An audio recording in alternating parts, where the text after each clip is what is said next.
The champagne glass shattered before anyone could move. A child stood frozen in Manhattan's most exclusive restaurant, surrounded by billionaires who suddenly went silent.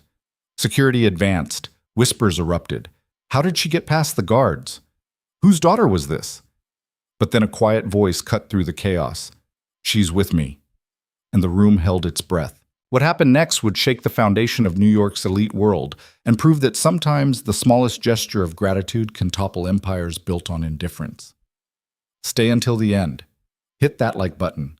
Comment your city so I can see how far this story travels. The elevator doors opened onto the 47th floor with a whisper that cost more than most people's monthly rent. The hallway beyond stretched like a gallery of polished marble and brass, lit by crystal sconces that threw warm pools of light across walls the color of champagne.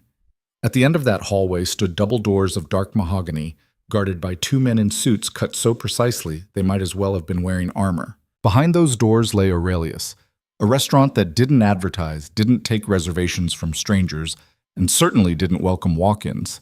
If you had to ask how much dinner cost, you couldn't afford to breathe the air inside. Mark Hayes stood in that hallway, one hand resting gently on his daughter's shoulder, the other clutching a worn backpack that had seen better years. His jacket was clean but old, the kind you buy once and wear until it falls apart. His work boots, scrubbed free of grease but permanently stained from years in auto shops, made soft sounds against the marble that seemed almost apologetic. Lily looked up at him, her 8-year-old eyes wide with a mixture of wonder and terror. She wore her Sunday best, a simple blue dress her grandmother had sewn, white tights with a small run near the ankle, and sneakers that lit up when she walked. In her hands, she clutched a gift bag decorated with glitter glue and stickers of stars and hearts.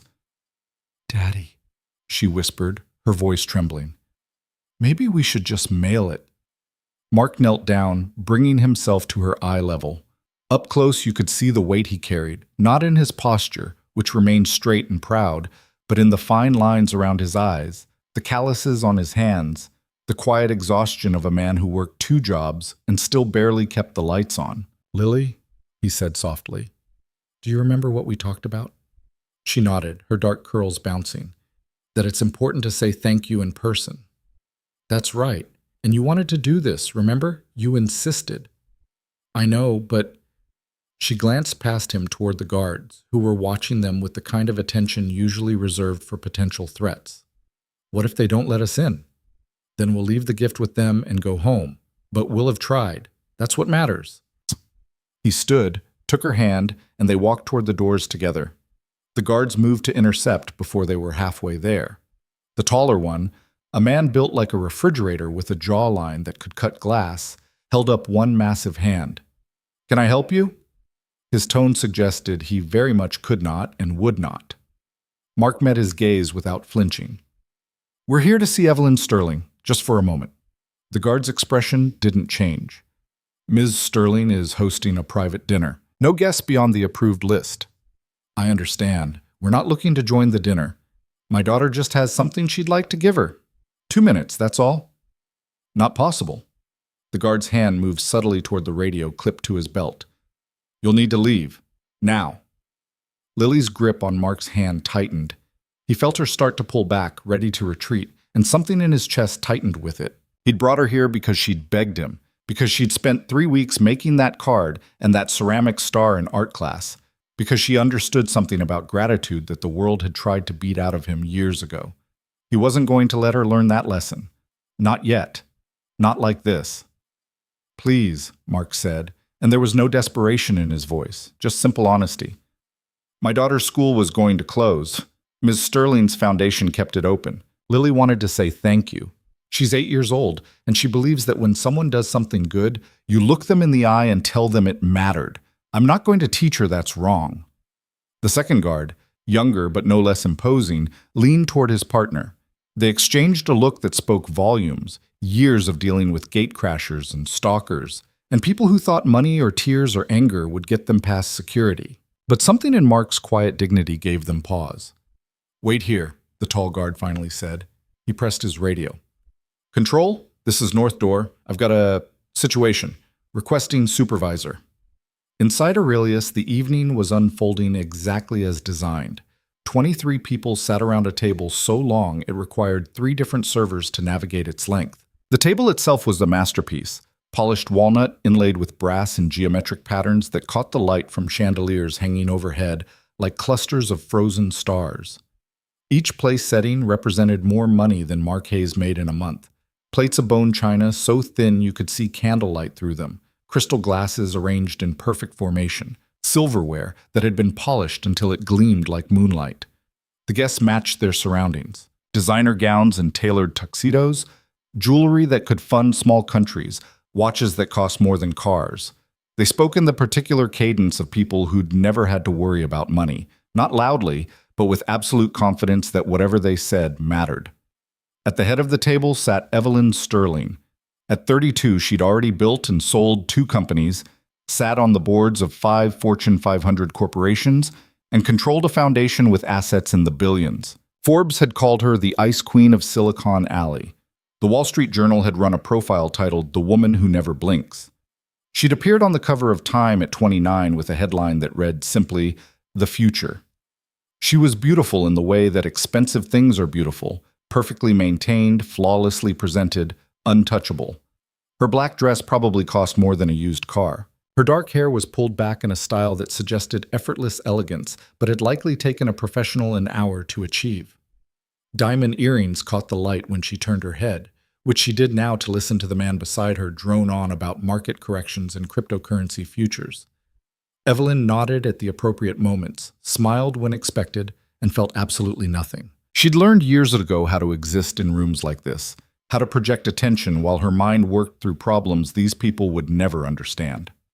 Tonight, she was 3 conversations deep simultaneously, verbally engaging with the crypto enthusiast, mentally reviewing a merger proposal she'd received that afternoon, and running through calculations about tomorrow's board meeting where she'd have to convince a room full of men twice her age that her strategy was sound. She reached for her wine glass, a 2015 Chateau Margaux that cost $1,200 a bottle and tasted like every other expensive wine she'd ever drunk, when movement near the entrance caught her eye. Marcus Chen, the head of security for Aurelius, was approaching the table. That in itself was unusual. Marcus never interrupted dinner unless absolutely necessary. But what made Evelyn's hand pause halfway to her wine glass was what she saw behind him. A man in a worn jacket, a little girl in a homemade dress and light-up sneakers. They shouldn't be here. They couldn't be here. Aurelius's security was legendary. You didn't just walk into this restaurant. You didn't slip past the guards or talk your way through the doors. And you certainly didn't bring a child. The room noticed. Conversation didn't stop. These people were too polished for that. But it changed. Voices dropped. Attention shifted. Eyes that had been glazed with wine and boredom suddenly sharpened with curiosity and confusion. Marcus reached Evelyn's chair and bent low to speak in her ear.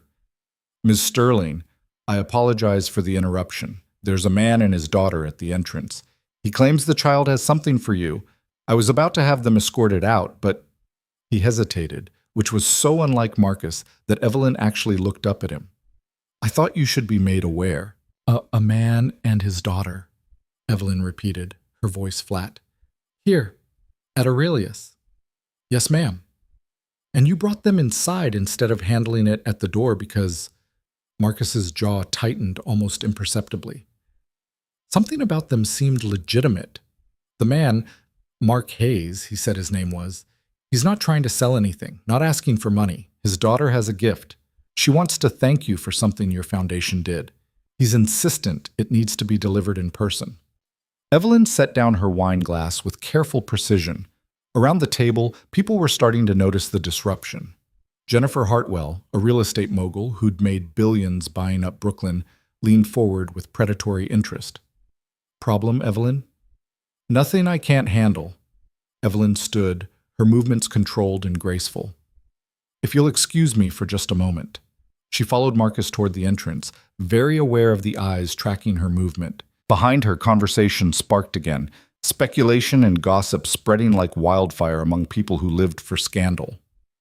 As she approached the doors, Evelyn saw them clearly for the first time. The father stood with his hand on his daughter's shoulder, not protectively but supportively, like he was anchoring her to the ground. He was perhaps 35, with the kind of face that had earned every line in it. Not from age, but from work and worry, and 1,000 small battles fought in silence. His eyes met Evelyn's without challenge, but without submission either.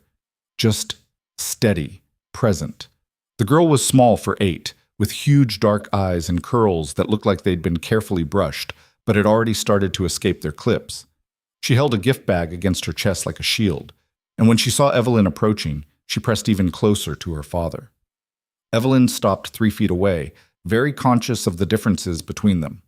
Her dress cost $8,000. The girl's entire outfit probably cost $30,000. Evelyn's shoes were Italian leather. The girl's sneakers lit up with each nervous shuffle of her feet. "Mr. Hayes," Evelyn said, her voice professionally pleasant, but carrying an edge that suggested this conversation had a time limit. "I'm told you wanted to see me." Mark nodded. "I appreciate you coming out. I know this is unusual." "Unusual is putting it mildly. How did you get past building security?" "I told them the truth, that my daughter wanted to deliver something to you personally, that it was important." "Important enough to interrupt a private dinner?" "To her?" "Yes." Evelyn's gaze shifted to Lily, who seemed to shrink under the attention. The girl's hands tightened on the gift bag, and Evelyn could see them trembling slightly. "And you are?" "Lily Hayes," the girl whispered, so quietly Evelyn almost didn't hear it. "She's 8, Mark added. "3rd grade at PS 147 in Brooklyn."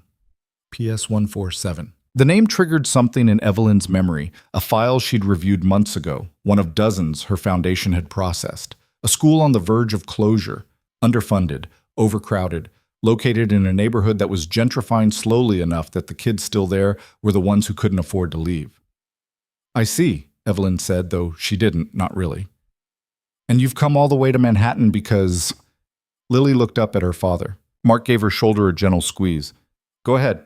It's okay." The girl took a breath that seemed too big for her small chest. "I wanted to say thank you for saving our school."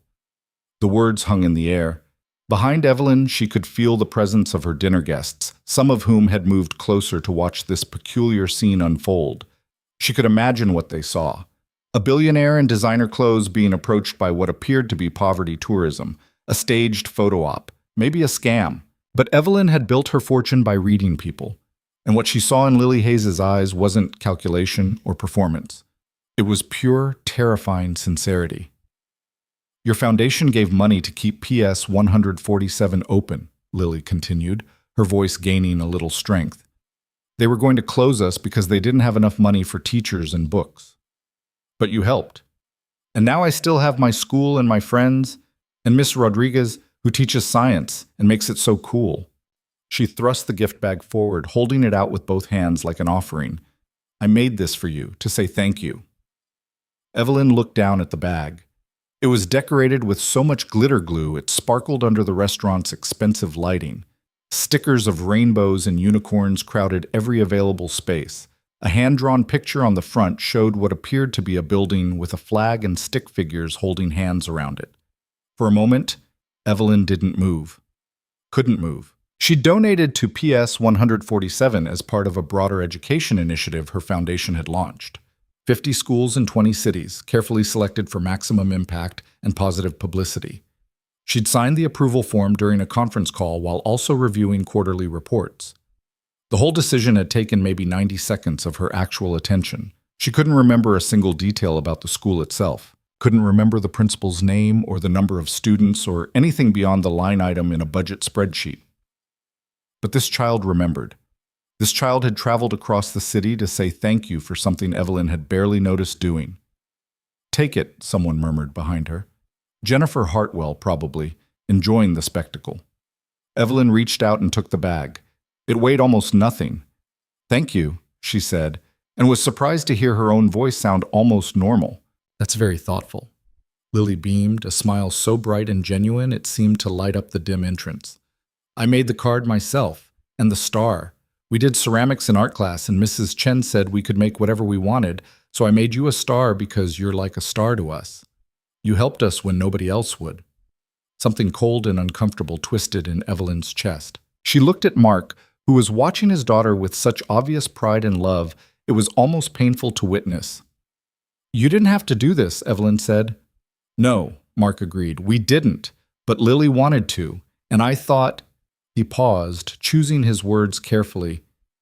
I thought it was important that she learned some things early, that gratitude matters, that when someone does something good, you acknowledge it, that you don't just take and move on, you stop and say thank you.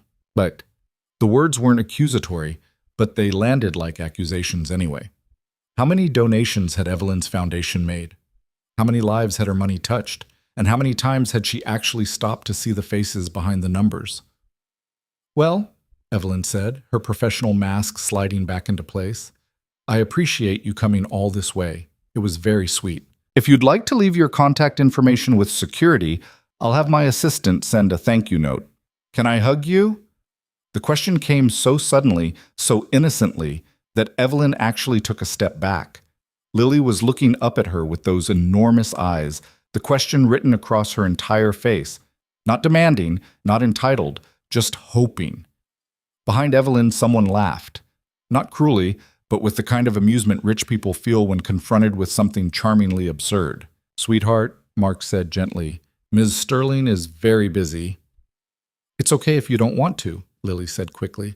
I just thought, I hug my teachers when they help me, and you helped me a lot, so I wanted to hug you too, but only if it's okay. Evelyn stood frozen.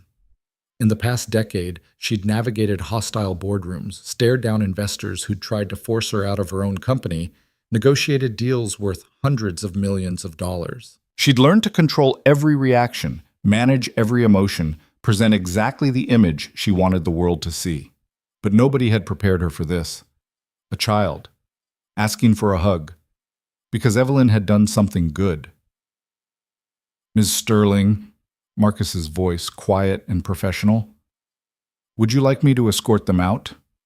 The smart move was to say yes, accept the gift, thank them for coming, send them on their way. Return to her dinner, her guests, her carefully constructed world where everything made sense and followed rules she understood. But Evelyn found herself thinking about PS 147, about 50 schools in 20 cities, about line items and spreadsheets and approval forms signed during conference calls, about a little girl who'd traveled across the city with a glitter-glued bag because nobody had taught her yet that rich people don't care about thank yous. No, Evelyn heard herself say. Give us a moment. She knelt down, bringing herself to Lily's level, something she hadn't done since she couldn't remember when. The marble floor was cold through her expensive dress. Up close, she could see that Lily had a small scar on her chin, probably from falling off something she'd been told not to climb. Could see that her dress had been mended carefully at the hem. Could see the cheap plastic clips in her hair and the excitement in her eyes, and the absolute absence of any agenda beyond sincere gratitude. Okay, Evelyn said softly. You can hug me. Lily's face lit up like sunrise. She moved forward and wrapped her small arms around Evelyn's neck, squeezing tight with all the strength in her 8-year-old body. Evelyn's arms came up automatically, uncertainly, holding this child who smelled like cheap shampoo and glitter glue and something sweet that might have been strawberry chapstick. She could feel Lily's heart beating fast against her chest, could feel the girl trembling slightly with excitement, or nervousness, or both. Thank you, Lily whispered in her ear. Thank you for saving my school. Thank you for helping us. And just like that, something cracked. Evelyn didn't know what it was. Some armor she'd been wearing so long she'd forgotten it was there. Some wall she'd built to keep the world at arm's length. But she felt it crack, felt something cold and hard inside her chest shift and warm and threaten to melt entirely. She held Lily for 3 seconds that felt like 3 hours. When they finally separated, Evelyn stood quickly, smoothing her dress, rebuilding her composure like muscle memory, but her hands were shaking slightly, and she folded them together to hide it. Thank you for the gift, she managed. I'll treasure it. You're welcome! Lily bounced on her toes, making her sneakers flash. Daddy, can we go now? I did it! Mark smiled down at his daughter, then looked at Evelyn. Something passed between them. An understanding, maybe, or recognition. He was thanking her without words, acknowledging what she'd just done by simply kneeling down and accepting a hug from a child who didn't know she was supposed to be intimidated. We'll let you get back to your dinner, Mark said. Thank you for your time, Ms. Sterling. They turned to leave. Evelyn watched them go, father and daughter, hand in hand, walking back toward the elevator that would take them down to a world so different from this one they might as well be different planets. And something in her rebelled. Maybe it was the crack in her armor. Maybe it was the warmth still lingering from Lily's hug. Maybe it was the way Mark Hayes had stood in this temple of wealth and power and refused to be diminished by it, had taught his daughter that gratitude mattered more than intimidation. Maybe it was the memory of another little girl, years ago, who'd attended a school not so different from PS 147. Wait. The word came out before Evelyn could stop it. Mark and Lily turned back. Evelyn looked past them toward the dining room where her guests were waiting, where conversation and wine and meaningless pleasantries would continue until everyone went home to their penthouses and townhouses and lives insulated from reality by walls of money. Then she looked at Lily, whose eyes were bright with curiosity and hope, and a belief that the world was fundamentally good. Because sometimes people helped each other for no reason except that it was right. Evelyn made a decision that would have horrified her board of directors and confused every business advisor she'd ever had. Have you had dinner? Mark blinked. What? Dinner. Have you eaten? We were going to grab something on the way home, but join us. The words hung in the air like a challenge to gravity. Marcus actually took a step forward. Miss Sterling, I don't think... They're my guests, Marcus. Have 2 additional place settings prepared. She turned to Mark and Lily, who were staring at her like she'd just announced she could fly. Please, I insist. It's the least I can do after you came all this way. Ms. Sterling, Mark said carefully, that's very generous, but we're not exactly dressed for... You're dressed fine. It's just dinner. Just dinner. At Aurelius, where the wait list was 2 years long and the average meal cost more than a mortgage payment. Lily tugged on her father's sleeve. Daddy, can we? Please. Mark looked torn, caught between pride and the opportunity he was being offered. Not for himself, but for his daughter. To give her a moment of magic, a memory she'd carry forever. Are you sure? He asked Evelyn. No, she wasn't sure. This violated every rule of her carefully ordered world, but she nodded anyway. I'm sure. She led them back into the dining room. The reaction was instantaneous and electric. Conversation died mid-sentence. Wine glasses paused halfway to lips. Every eye in the room tracked Evelyn as she walked to the table with Mark and Lily, following behind her like ducklings following their mother across a dangerous highway. Jennifer Hartwell's perfectly maintained face managed to express shock despite the Botox. Evelyn, what on earth? Everyone, Evelyn said, her voice cutting through the silence with practiced authority. I'd like you to meet Mark Hayes and his daughter Lily. They'll be joining us for dinner.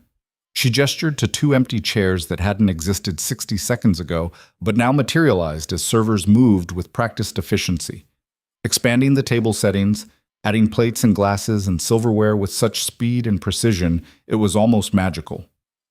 Lily, Evelyn continued, guiding the girl to a seat, this is, well, various people. You don't need to remember everyone's names. Lily climbed into her chair, her feet not quite reaching the floor. Her sneakers flashed in the candlelight. Mark sat beside her, looking profoundly uncomfortable but keeping his back straight and his expression neutral. This is a regular, someone muttered.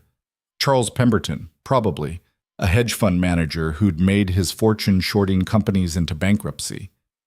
Consider it an experiment in irregularity, Evelyn replied smoothly, retaking her own seat. Lily, do you like pasta? The girl nodded, eyes wide as she took in the table. The flowers, the candles, the crystal. The sheer overwhelming luxury of it all. A server appeared at her elbow with a leather-bound menu. Lily opened it, saw no pictures and prices that would make a banker faint, and looked panicked. Just pasta is fine, Mark said quickly. Butter and cheese, if they have it. We have it, the server confirmed, managing to keep his expression neutral despite the fact that he was serving butter pasta at a restaurant where the cheapest entree was $140. As dinner progressed, the table slowly, painfully resumed conversation. But it was different now, strained. Everyone was hyper-aware of the child in light-up sneakers sitting among them, of the man in a worn jacket who held his fork with working man's hands. Lily ate her pasta carefully, trying not to drip butter on the tablecloth that probably cost more than her father's car. She answered questions when spoken to, her voice small but clear. "What grade are you in, sweetie?" This from Martha Yates, a venture capitalist who'd made billions in biotech. "Third grade, ma'am." "And what's your favorite subject?" "Science." "Miss Rodriguez makes it really fun. Last week we learned about photosynthesis, and we got to grow bean plants in cups and watch how they turn toward the light." "How educational." Martha took a long sip of wine. Evelyn watched Lily talk about her school, her teachers, her science project. She watched Mark cut his daughter's bread, remind her to use her napkin, give her small nods of encouragement when she spoke. She watched the way they communicated in the silent language of parent and child, a look, a gesture, a shared understanding that needed no words. And she watched her guests, these people who'd attended the finest schools, lived in the most expensive neighborhoods, controlled vast amounts of wealth and power. She watched them struggle to relate to an 8-year-old who was excited about bean plants and thought pasta with butter was fancy. "So, Mark," Charles Pemberton said, his tone carrying an edge of condescension that probably wasn't even conscious anymore. "What is it you do?" "I'm a mechanic," Mark replied evenly. "Auto repair." "Ah, hard work, I imagine. Honest work." The distinction landed like a stone in still water. "And you raise Lily on your own?" "I do." "Her mother passed away 3 years ago." The table went quiet. Even Charles had the grace to look slightly abashed. "I'm sorry," he muttered. "Thank you." Lily reached over and took her father's hand, squeezing it. The gesture was so natural, so full of easy affection, that it seemed to highlight everything missing from the relationships around this table, the genuine connection, the uncomplicated love.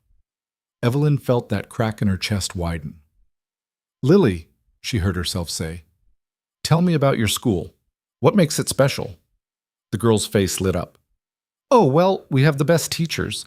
Miss Rodriguez does science, like I said, and Mr. Chen teaches music, and he brings his guitar and we all sing. And Mrs. Patterson, she's the principal, she knows everyone's name, even the kindergartners.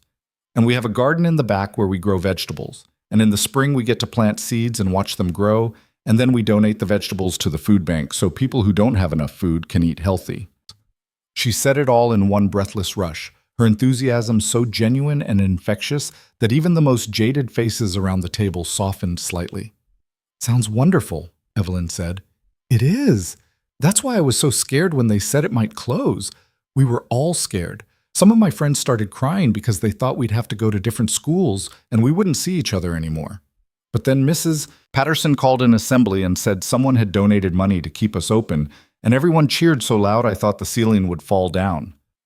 "And you found out it was my foundation that donated?" "Mrs. Patterson told us. She said we should remember your name and be grateful because you didn't have to help, but you did anyway."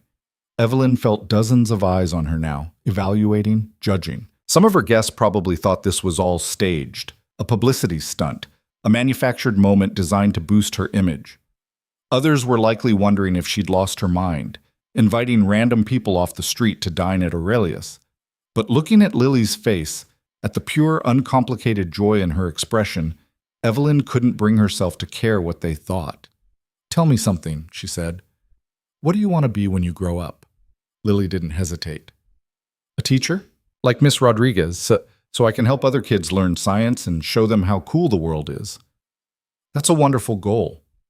My daddy says if I work really hard and do well in school, I can be anything I want. He says being rich doesn't matter as much as being kind and working hard." The words struck like a bell in the silence that followed.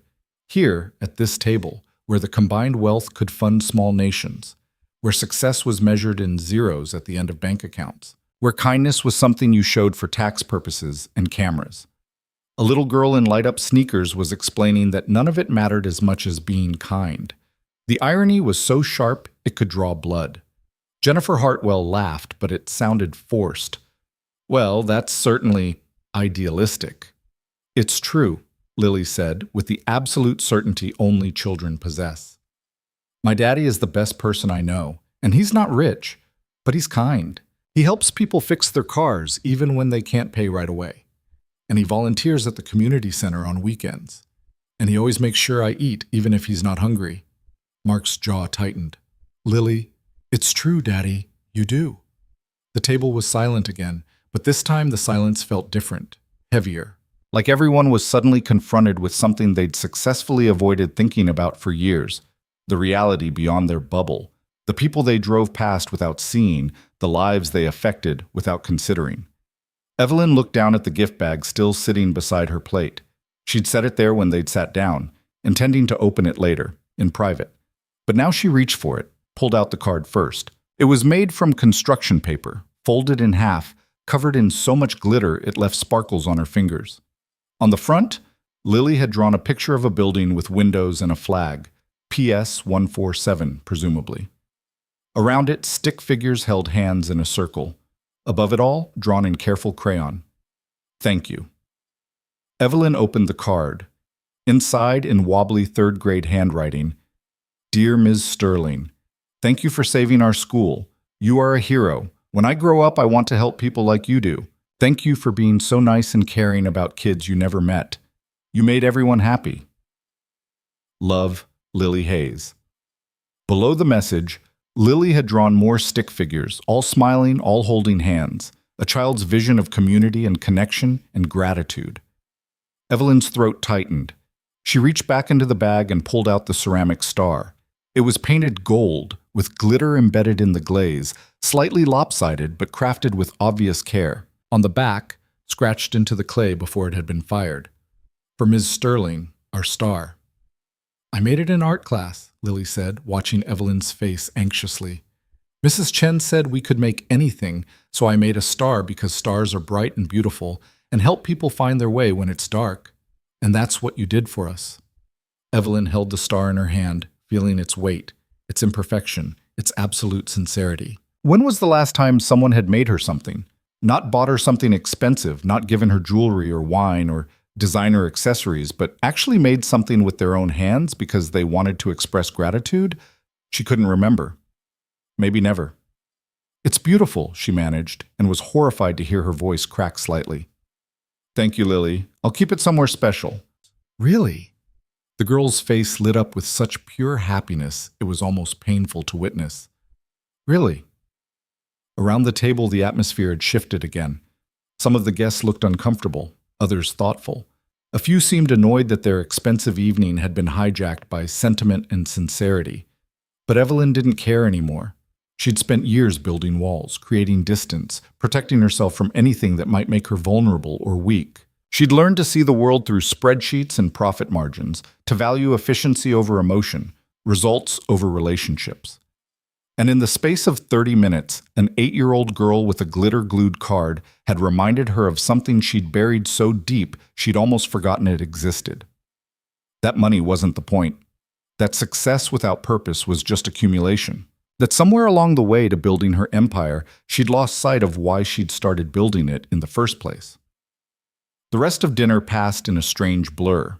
Conversation continued, but Evelyn barely tracked it. She watched Lily eat her pasta, helped Mark navigate the wine list, he politely declined, answered questions when spoken to, but found herself unable to focus on the usual topics: market trends, political connections, investment opportunities. Finally, as dessert was being cleared and cognac was being poured, Mark stood. Miss Sterling, he said quietly, thank you for this, for everything. But we should go. It's getting late and Lily has school tomorrow. Evelyn stood as well. Around the table, conversation paused again as everyone watched this final act of the evening's unexpected drama. Thank you for coming, Evelyn said, and meant it more than any professional courtesy she'd ever offered. Lily, thank you for the beautiful gift. I'll treasure it. Lily hugged her again, quick and spontaneous and warm, before taking her father's hand. As they walked toward the exit, Evelyn found herself following. Mark noticed and slowed. You don't have to. I want to. She walked them to the elevator, very aware of the eyes tracking her movement, the speculation that would explode the moment she was out of earshot. The elevator arrived. Mark and Lily stepped inside. Mr. Hayes, Evelyn said, just before the doors closed. What school did you say? PS 147? Yes, ma'am. In Brooklyn. I'd like to visit, see it for myself. Would that be all right? Mark looked surprised but nodded. I'm sure Principal Patterson would be honored. Good. Evelyn pulled out her phone. Give me your number. I'll have my assistant coordinate. Mark recited his number. Evelyn typed it in. One more thing, she said, meeting his eyes. Thank you For raising a daughter who understands gratitude, who believes people are good, who made me remember why I started my foundation in the first place. Mark smiled, a real smile, warm and genuine. She's a special kid. She is. You both are. The elevator doors began to close. Through the narrowing gap, Evelyn saw Lily wave, her sneakers flashing one last time. Then they were gone. Evelyn stood alone in the hallway for a long moment, holding a glitter-covered card and a crooked ceramic star, feeling like something fundamental had shifted in her understanding of the world. When she turned back toward the dining room, she knew what she'd find. Curious faces, barely contained gossip, questions disguised as concern. But for the first time in years, she didn't care. She'd spent the evening with billionaires and power brokers and people who controlled vast amounts of wealth.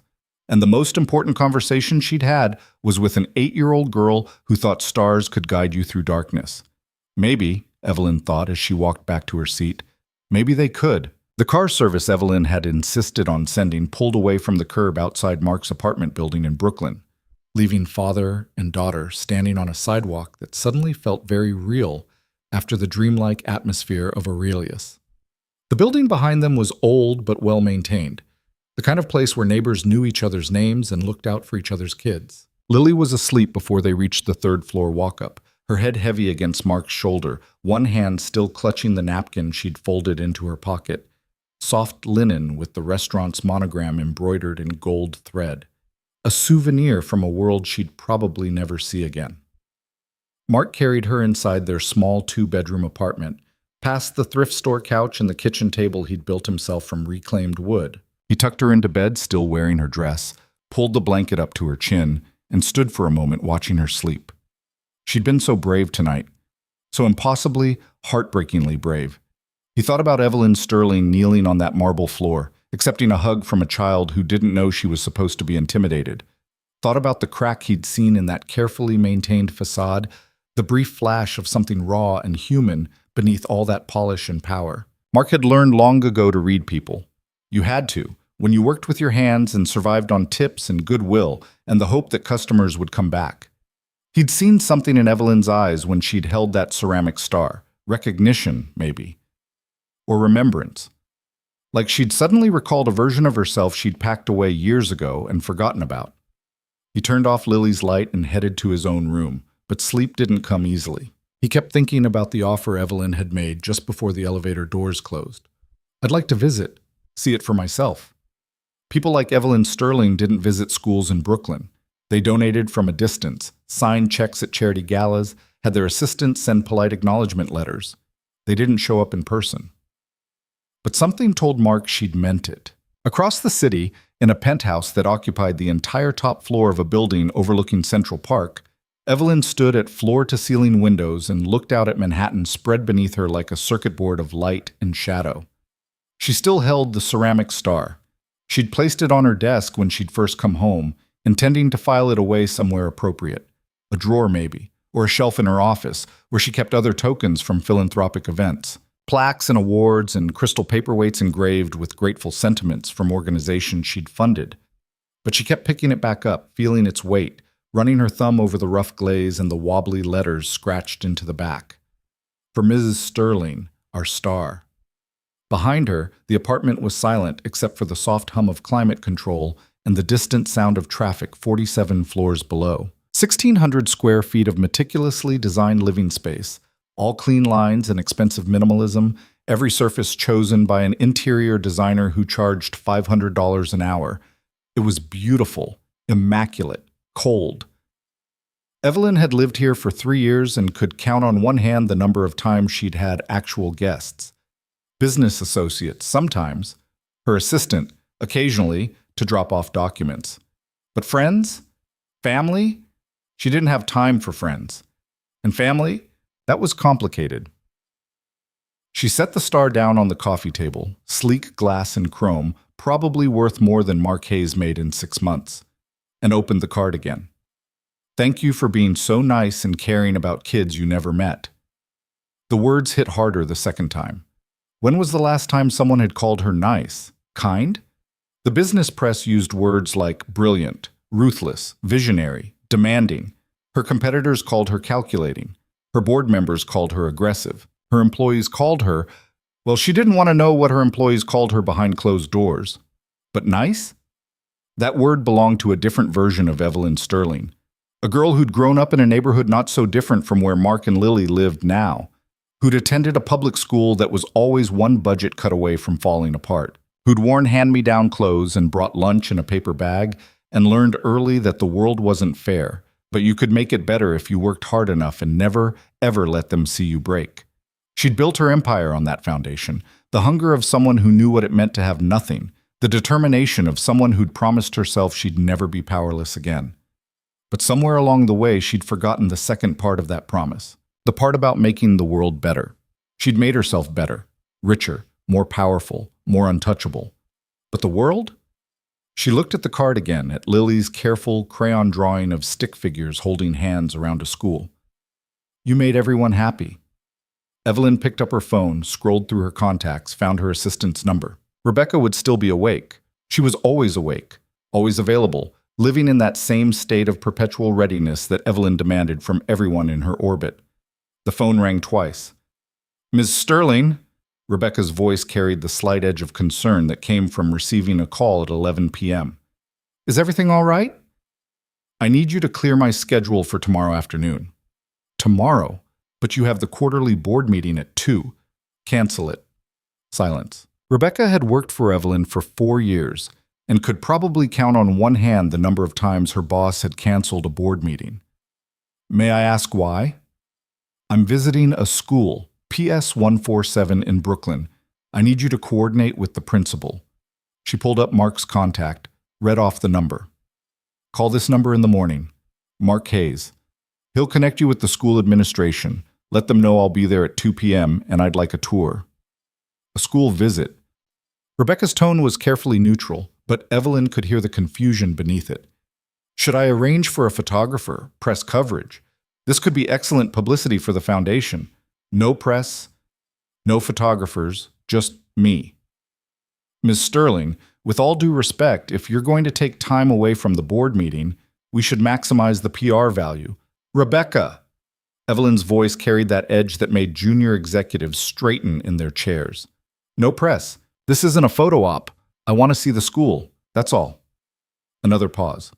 Of course, I'll arrange everything. Should I prepare briefing materials? Statistics on the school's performance? Demographics? Funding allocation? Just the address. I'll handle the rest. Understood. I'll confirm with Mr. Hayes first thing in the morning. Evelyn ended the call and set the phone down. Picked up the star again. Tomorrow she'd visit PS 147. She'd see what her money had actually accomplished beyond the numbers in a spreadsheet. She'd meet the teachers and students who'd been saved by a decision she'd made in 90 seconds while barely paying attention. And maybe, just maybe, she'd figure out why an 8-year-old's thank you card had shaken her more than any board meeting or business deal in the past 5 years. Morning came too early, dragging with it the familiar weight of routine. Mark's alarm went off at 5:30, pulling him from shallow sleep into the pre-dawn darkness. He moved quietly through the apartment, making coffee, checking the weather, pulling on work clothes that still smelled faintly of motor oil no matter how many times he washed them. By 6:15, he was waking Lily. Come on, sweetheart, time to get up. She groaned, burrowed deeper into her blankets. 5 more minutes. You said that yesterday and the day before. Come on, we've got to get you fed and dressed. She finally emerged, hair sticking up in wild directions, rubbing her eyes. Did last night really happen, or did I dream it? Mark smiled. It really happened. We had dinner with a billionaire. We did. At the fanciest restaurant in the whole world. I don't know about the whole world, but it was pretty fancy. Lily padded into the kitchen, climbed onto her chair at the small table. Mark set down cereal, the generic brand from the discount store, not the name brand stuff she sometimes asked for. And milk. Daddy? Yeah? Do you think Ms. Sterling really liked my present? Mark thought about the way Evelyn had held that card, the emotion that had flickered across her face before she'd locked it down again. I think she loved it, Lilybug. I really do. Good. She crunched her cereal thoughtfully. She seemed sad. Sad? Yeah, like she was happy on the outside, but maybe not so happy on the inside. The way Mrs. Chen looks sometimes when she talks about her dog that died. Mark sat down across from his daughter, marveling not for the first time at her ability to see straight through to the heart of things. 8 years old, and she could read people better than most adults he knew. Maybe she is a little sad, he said carefully. Sometimes people who have everything still feel like they're missing something. What's she missing? I don't know, sweetheart. That's something she'd have to figure out for herself. They finished breakfast in comfortable silence. Mark cleaned up while Lily got dressed, brushed her teeth, fought with her hair, until Mark came in to help tame her curls into something resembling order. By 7:15, they were out the door, walking 3 blocks to PS 147 through streets just beginning to wake up. The corner bodega was opening, metal shutters rolling up with a familiar screech. Mrs. Lopez from 4B was walking her ancient beagle. A bus hissed past, already crowded with people heading to jobs across the city. Normal. Real. Their world. Mark dropped Lily at the front entrance where other kids were gathering. A chaotic swirl of backpacks and laughter and shouted greetings. Principal Patterson stood by the door, greeting each child by name, just like Lily had said. Morning, Lily. Morning, Mark. Morning, Mrs. Patterson. Mark hesitated. Listen, you might be getting a call today from Evelyn Sterling's office. The principal's eyebrows rose. Evelyn Sterling? The Evelyn Sterling? Lily wanted to thank her in person for the donation. Last night well, it's a long story, but she mentioned wanting to visit the school. Her assistant is supposed to call you to arrange it. Mrs. Patterson looked like someone had just told her the president was dropping by for lunch. She wants to visit? Here? That's what she said. I just wanted to give you a heads up. A heads up? Patterson laughed, slightly hysterical. Mark, if Evelyn Sterling is coming to my school, I need more than a heads up. I need a miracle. Have you seen the state of the gym? The library still has water stains from that leak last year. The art room, I think she just wants to see the school as it is, Mark said, not some polished version. As it is. Patterson took a deep breath. Right. As it is. With the leaky fountain and the wobbly desks and the cafeteria that smells like industrial cleaner and mystery meat. It's a good school, Mrs. Patterson. You do amazing work with what you have. That's what she needs to see. The principal nodded, though she still looked slightly panicked. Well, I suppose I should go call the custodian, and the teachers, and maybe the superintendent, and— Breathe, Mark said, smiling. It's going to be fine. He kissed Lily goodbye and headed to his own job, a small auto repair shop in Red Hook, where he'd worked for the past 6 years. The owner, Tommy Chen, was a gruff ex-Marine who paid in cash and asked no questions about Mark's past or his situation as long as the work got done. The morning passed in its usual rhythm of oil changes and brake repairs and diagnostic checks. Mark's hands moved through familiar patterns, loosening bolts, testing connections, solving mechanical problems that had clear solutions and predictable outcomes, unlike human problems, which rarely had either. Around 11, his phone buzzed. Unknown number. This is Mark. Mr. Hayes, this is Rebecca Chen, Ms. Sterling's executive assistant. I'm calling to coordinate this afternoon's school visit. Mark wiped his hands on a rag, stepped outside into the weak November sunlight. Right. Did you reach Principal Patterson? I did. She's been very accommodating. Rebecca's tone suggested that accommodating might be an understatement. Ms. Sterling will arrive at 2 p.m. She's asked that we keep this low-key. No press, no formal presentations, just a tour of the facility. That sounds good. She also asked if you might be available to join the tour. As a parent representative, Mark checked his watch.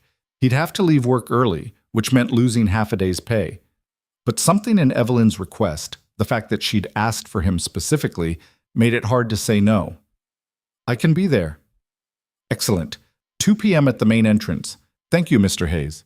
She hung up before he could respond. Mark stood in the shop's parking lot, phone in hand, trying to figure out what exactly was happening. Evelyn Sterling could have sent a representative, could have done a virtual tour, could have reviewed reports and statistics and called it good. Instead, she was clearing her schedule, canceling board meetings, coming to Brooklyn herself. Maybe Lily was right. Maybe she was looking for something she'd lost. At 1:45, Mark arrived at PS 147 to find Principal Patterson in a state of controlled chaos. Teachers had been briefed, hallways had been swept. Someone had even put up a hastily made welcome banner near the front entrance, though Patterson kept looking at it like she wasn't sure if it was a good idea or too desperate. "You think this is too much?" she asked Mark. "The banner?" "I think it's fine." "It's too much. It looks like we're trying too hard." She started to reach for it. "Mrs. Patterson?" Mark caught her hand gently. "It's a nice gesture. Leave it." She nodded, though her fingers twitched like she wanted to rearrange something, anything, to make the building look more impressive than it actually was. At 2 p.m. exactly, a black town car pulled up to the curb. Evelyn Sterling stepped out wearing clothes that probably cost more than the school's entire art budget. Tailored slacks, a cashmere sweater, shoes that clicked against pavement with expensive precision. But she'd dressed down by her standards. No jewelry except small earrings, hair pulled back simply, makeup minimal. She looked younger than she had last night, more accessible, almost nervous. Mark stepped forward. "Ms. Sterling, welcome to PS 147. Evelyn's eyes found his, and something in her expression relaxed slightly, like she'd been worried he wouldn't actually show up. "Mr. Hayes, thank you for being here." She turned to Principal Patterson, extending her hand. "You must be Mrs. Patterson. Thank you for accommodating this visit on short notice." Patterson shook her hand, looking starstruck and professional simultaneously. "It's an honor, Ms. Sterling. Truly, we're so grateful for everything your foundation has done for us." "I'd like to see it," Evelyn said simply. "What the donation actually accomplished, if that's all right." "Of course, I've prepared a presentation. Actually, I was hoping for something less formal, just a tour. Show me what you'd show any parent who was considering enrolling their child here." Patterson blinked. "Oh, well, in that case, let's start with the classrooms." They walked through hallways that smelled like floor wax and children and cafeteria food. The walls were covered with student artwork, paintings and drawings and essays pinned up proudly despite their crooked edges and misspelled words. Construction paper cutouts of fall leaves. A timeline of American history made from poster board and magazine cutouts. A display about the solar system where someone had labeled Neptune as the blue one that's really far away. Evelyn stopped at each display, actually looking at them, reading the names written in crayon at the bottom of drawings, studying the earnest enthusiasm in every project. "These are wonderful," she said quietly. "Third graders," Patterson explained. "They just finished a unit on the solar system. Their teacher, Mrs. Rodriguez, makes science come alive for them." "Lily mentioned Mrs. Rodriguez," Evelyn said. "She said, what was it? That she makes science so cool." Patterson smiled. "That sounds like something our Lily would say. She's in Mrs. Rodriguez's class, actually. Would you like to observe?" Evelyn hesitated, then nodded. They walked down another hallway, footsteps echoing against linoleum that had seen better decades. Patterson knocked softly on a classroom door, then opened it. 23 third graders looked up from their desks. And there, in the third row, was Lily. Her eyes went wide. "Miss Sterling?" The entire class erupted into whispers. Mrs. Rodriguez, a young woman with kind eyes and teacher-practical clothing, looked confused. "I'm sorry to interrupt," Patterson said. "This is Evelyn Sterling from the Sterling Foundation. She wanted to see the school in action, Mrs. S." Rodriguez's confusion transformed into recognition and barely concealed excitement. "Of course, please come in. We're just working on a writing exercise about gratitude." Evelyn stepped into the classroom, Mark and Patterson following. The space was crowded, too many desks for the square footage, books stacked in corners, a reading nook made from donated pillows that had seen better years. But it was warm, lived in, full of the kind of energy that came from children learning and teachers who cared. "Gratitude?" Evelyn asked. "We're writing thank you letters," Mrs. Rodriguez explained. "The students are practicing letter writing format and thinking about people who've helped them." She walked to Lily's desk, picked up the paper there.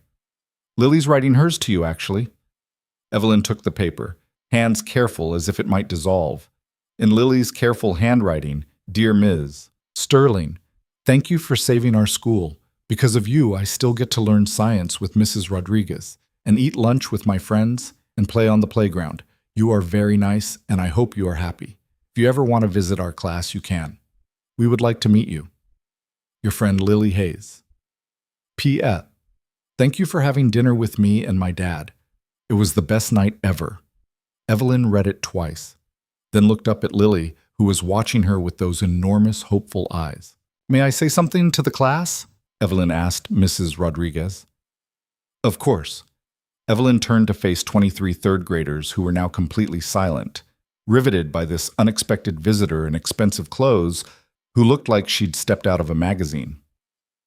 I want to thank you all, she said, her voice soft but clear, for these letters, for reminding me why I started my foundation in the first place. Sometimes when you work in an office all day, looking at numbers and reports, you forget that those numbers represent real people, real children with real dreams and real potential.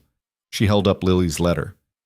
This reminded me, you all remind me, that education isn't just about funding and budgets.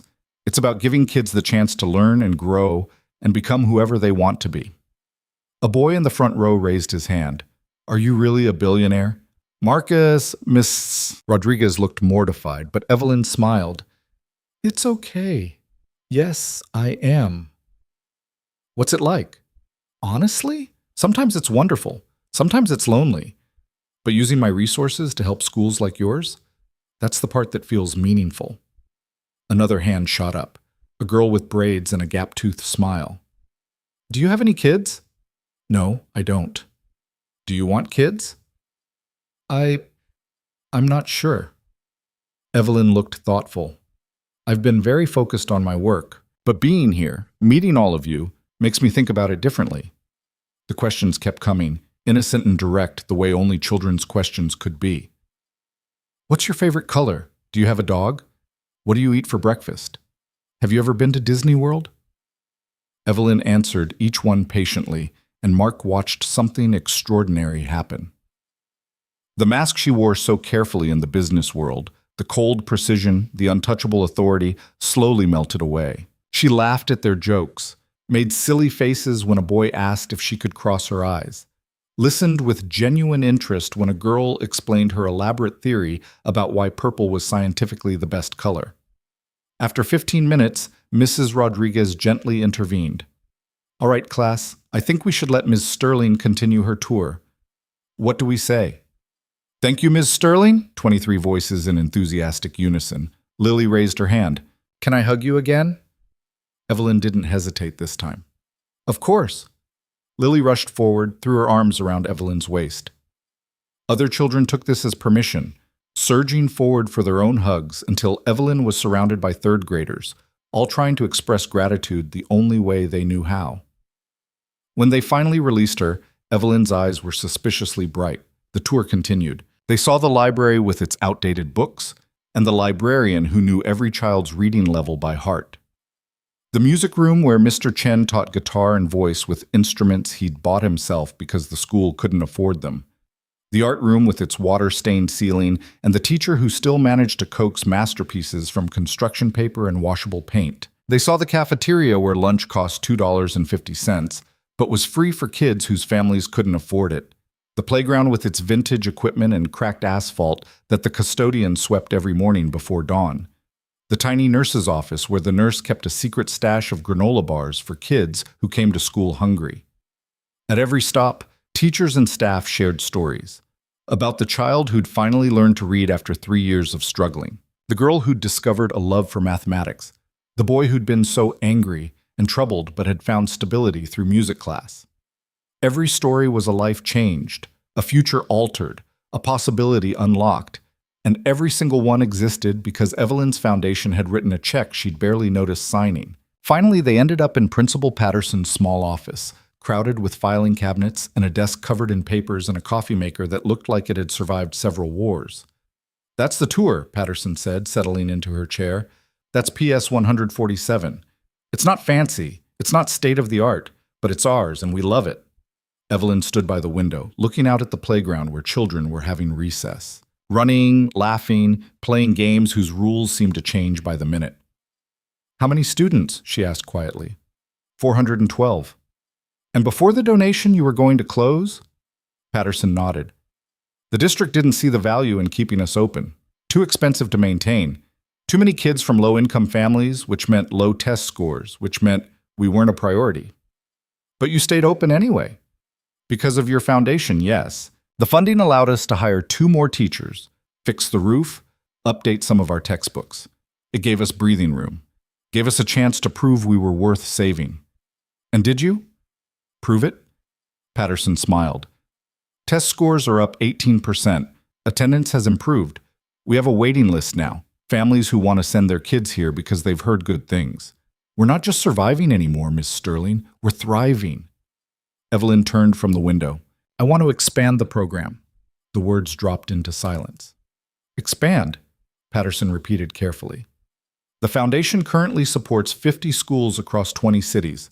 That's not enough. I want to double it, triple it. I want to fund teacher training, infrastructure improvements, after-school programs, mental health resources. I want to make sure that no child loses their school because a bureaucrat decided they weren't worth the investment. Mark, who'd been silent through most of the tour, spoke up. That's going to cost? I know what it'll cost. Evelyn's voice carried absolute certainty. And I can afford it. What I can't afford is to go back to my office and pretend I didn't see this. Didn't see what's possible when you actually give teachers and students what they need to succeed. She looked at Patterson. I'll need detailed proposals. Lists of schools that need support. Data on what works and what doesn't. Can you help me with that? Yes. Yes, of course. Good. Evelyn pulled out her phone, typed something quickly. My assistant will be in touch tomorrow to set up a meeting. I want to move on this quickly. Patterson looked like she was trying very hard not to cry. Ms. Sterling, I don't know what to say. It's extraordinary. It's what should have been done years ago. Evelyn's expression softened.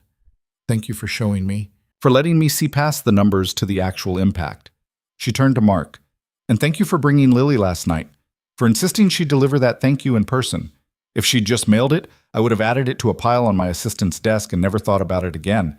But she made me pay attention, made me see. Mark smiled. That's Lily. She has a gift for making people see what matters. She does.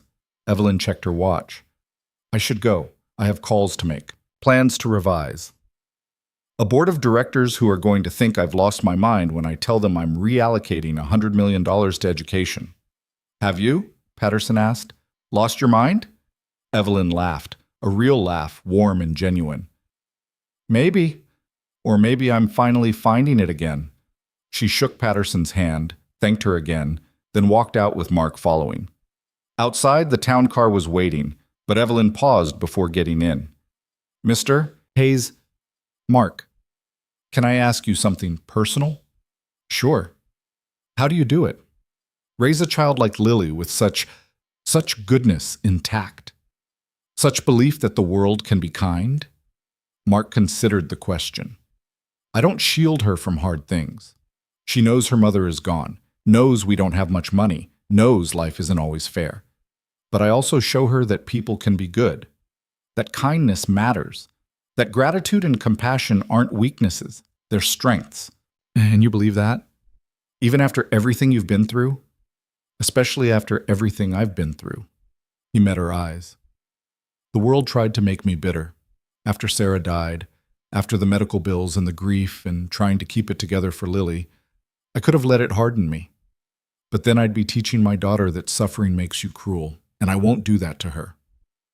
Evelyn was quiet for a long moment. Then, you're a good father. I try. It shows. She opened the car door, then paused. Would you and Lily like to have dinner again sometime? Not at Aurelius, somewhere more normal. I'd like to get to know you both better. Mark was surprised, but he found himself nodding. Lily would love that.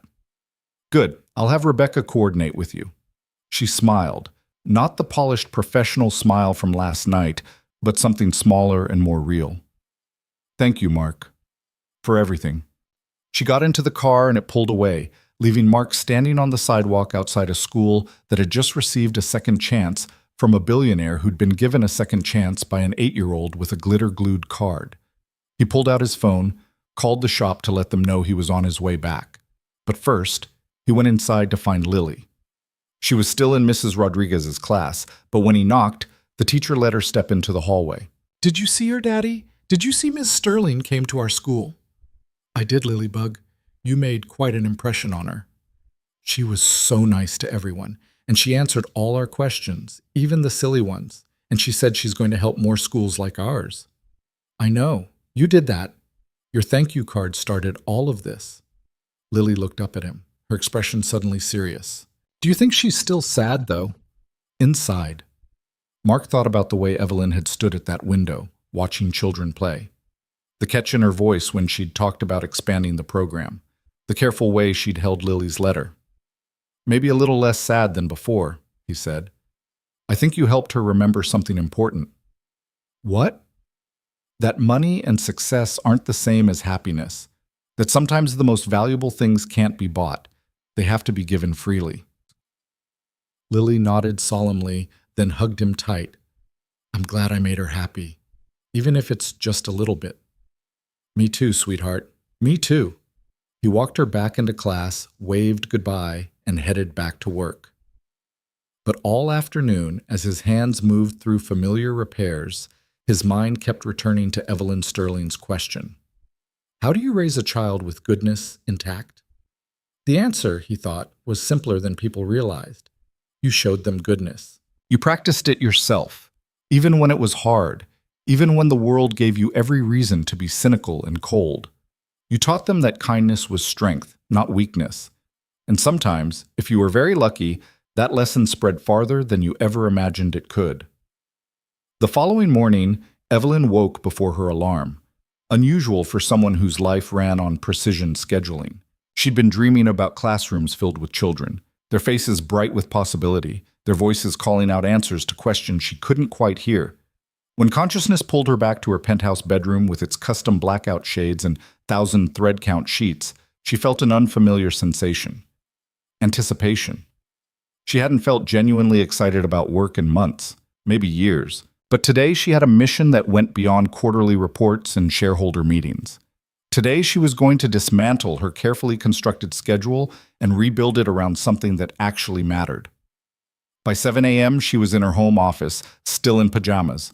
Silk, expensive, but pajamas nonetheless, with coffee growing cold beside her laptop as she pulled up files on the Sterling Foundation's current education initiatives. Spreadsheets and grant allocations and impact assessments that suddenly felt woefully inadequate. 50 schools. She'd thought that was ambitious, thought that was making a difference. But there were thousands of schools like PS 147, tens of thousands, all struggling with the same problems: underfunding, overcrowding, teachers buying supplies with their own money, kids who deserved better getting exactly what the system expected them to get, which was nothing. Her phone buzzed. Rebecca, right on schedule. "Good morning, Ms. Sterling. I have the board members standing by for a conference call to reschedule yesterday's meeting. Cancel it." "I'm sorry." "Cancel the meeting entirely and clear my calendar for the rest of the week. I need time to work on something." Rebecca's pause spoke volumes. In 4 years of working together, Evelyn had never canceled an entire week of obligations. "Ms. Sterling, you have the Meridian Capital presentation on Thursday. They're flying in from Tokyo specifically. They can reschedule or meet with our VP of operations. Send them my apologies and a very expensive bottle of sake. The benefit gala on Friday. Make a donation in my absence. Double whatever the ticket cost. Your mother called yesterday. She wanted to confirm dinner on Saturday." Evelyn's hand tightened on her coffee cup. "Tell her something came up." "She's called 3 times this week. She's quite insistent." "Then she can continue being insistent. I'm not available." Rebecca sighed, the sound of someone who'd become expert at managing the complicated relationship between Evelyn and her family. "I'll handle it. Is there anything else you need?" "Yes. I need you to compile a list of every educational consulting firm in New York. I want experts, people who understand public school systems, who've actually worked in classrooms, not just theorists with PhDs. And I need research on successful education reform initiatives. What's worked? What hasn't? Why? By when? End of day. Ms. Sterling, that's impossible? No, it's not. Difficult, yes, but not impossible. You've done harder things in less time.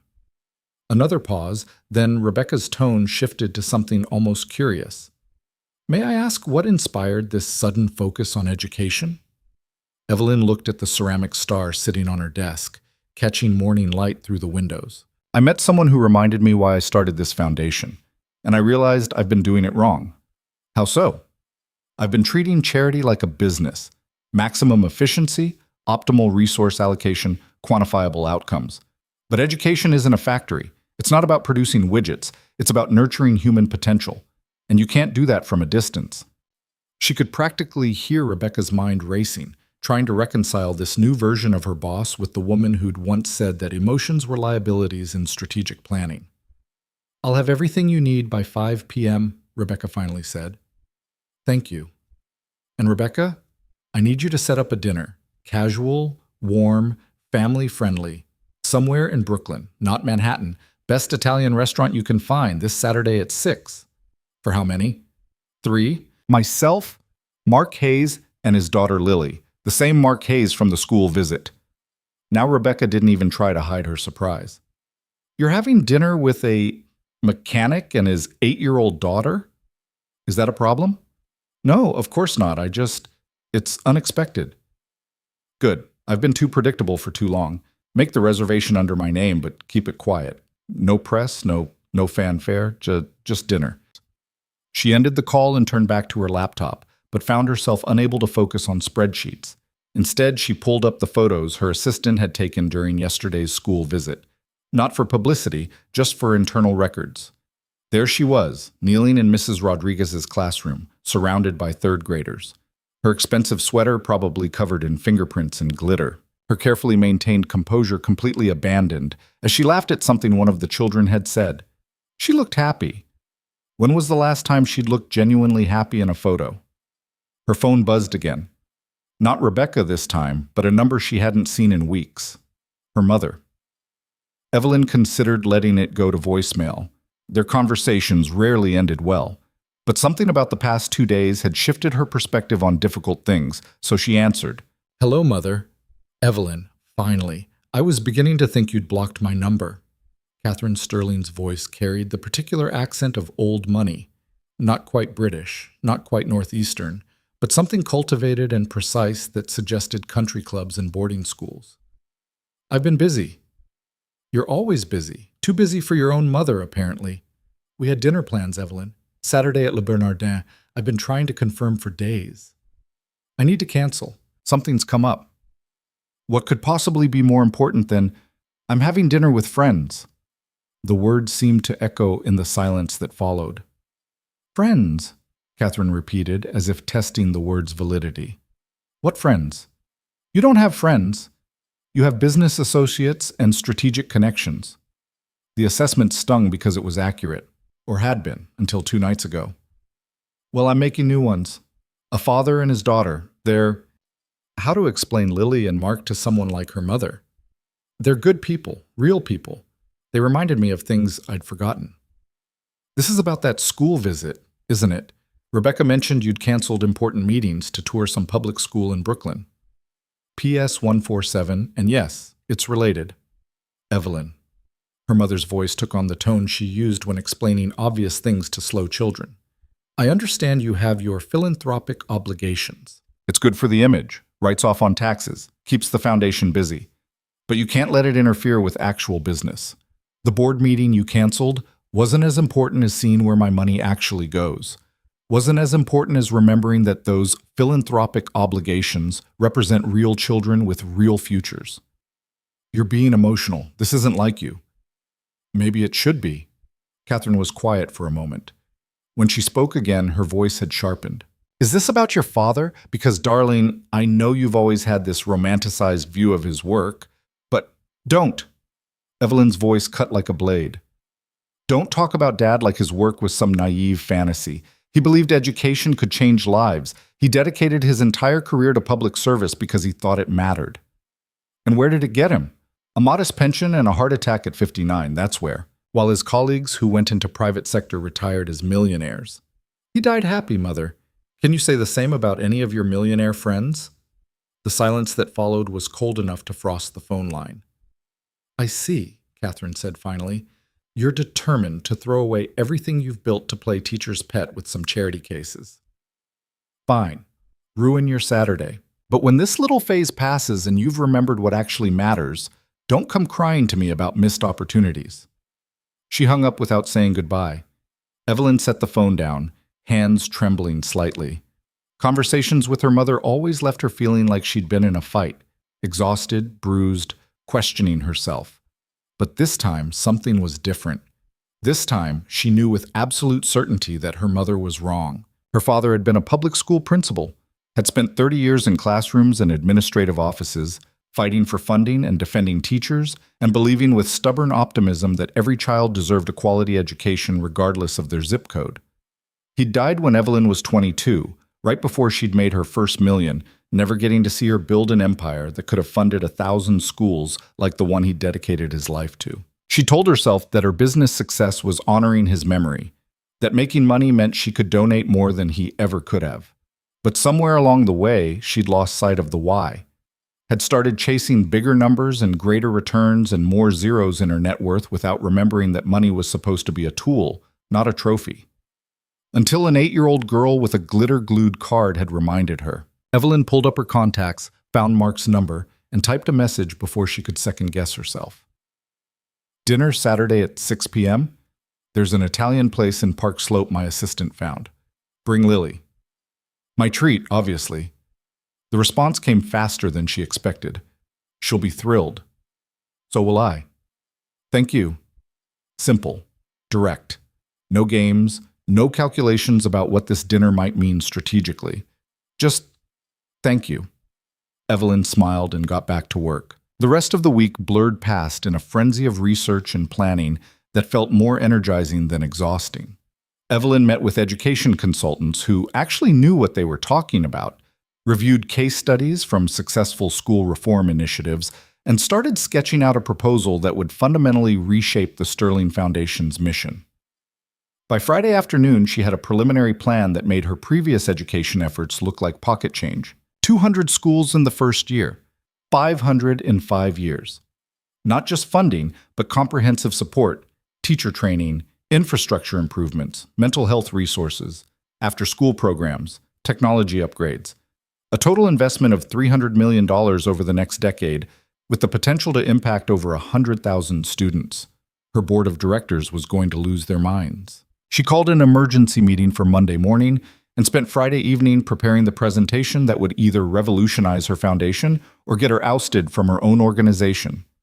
Saturday arrived with unseasonable warmth for November, the kind of day that felt like a gift. Evelyn spent the morning nervous in a way she couldn't remember being nervous before. She changed outfits 3 times, too formal, too casual, trying too hard, before finally settling on dark jeans and a simple sweater that probably still cost more than Mark's monthly rent, but at least didn't scream wealth. Rebecca had chosen the restaurant perfectly. Piccola Cucina was tucked into a quiet Park Slope street, the kind of neighborhood place where regulars were greeted by name and the food was excellent without being pretentious. Red and white checkered tablecloths, candles in wine bottles, the smell of garlic and tomatoes and fresh bread. Evelyn arrived 10 minutes early and was shown to a corner table. She ordered sparkling water and tried to ignore the way her pulse was racing. This was ridiculous. She'd negotiated billion-dollar deals without breaking a sweat, had stared down hostile board members and ruthless competitors and journalists trying to trap her into damaging quotes. But having dinner with a mechanic and his third grader had her hands shaking. Mark and Lily arrived exactly on time. Lily wore a different dress than the one from their first dinner, yellow this time, with a sunflower pattern, probably also handmade. Her hair was pulled back with clips shaped like butterflies. She carried a small notebook covered in stickers. "Ms. Sterling!" She rushed over, all enthusiasm and energy. "You're really here!" Evelyn stood, accepted the hug that Lily offered freely. "I said I would be, didn't I?" I know, but sometimes grown-ups say things and then don't mean them. But you meant it. I did. Mark approached more slowly, looking uncomfortable in the way people do when they're out of their usual context. But he smiled when he met Evelyn's eyes. Thank you for this, he said quietly. You didn't have to. I wanted to. Please, sit. They settled at the table. A waiter appeared with menus and the kind of gentle efficiency that marked truly good service. Lily's eyes went wide at the options. They have so many kinds of pasta, she whispered to her father. How do I choose? What sounds good to you?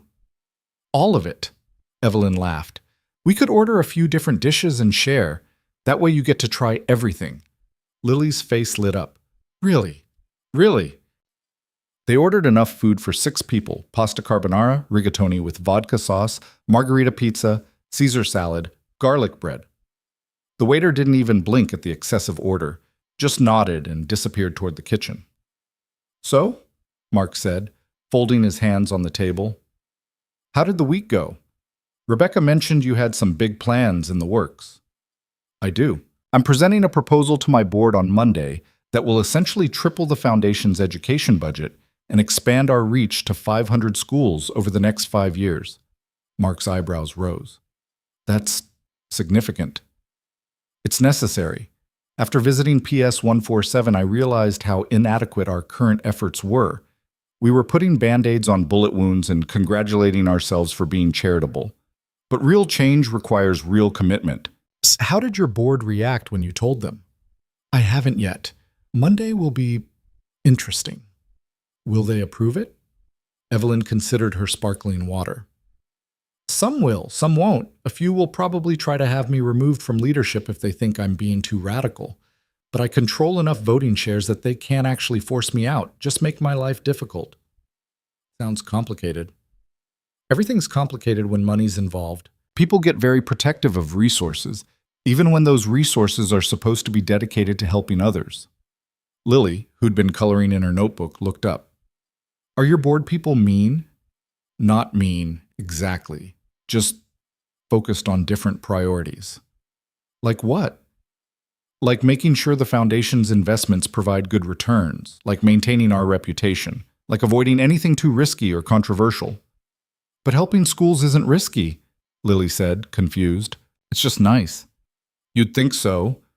But some people worry that if we spend too much on education, we won't have enough for other causes, or that we'll support schools that don't show immediate improvement and look bad for backing failing projects.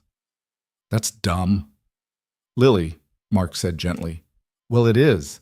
If you only help people who are already doing good, that's not really helping. That's just picking winners. The whole point is to help people who are struggling, right?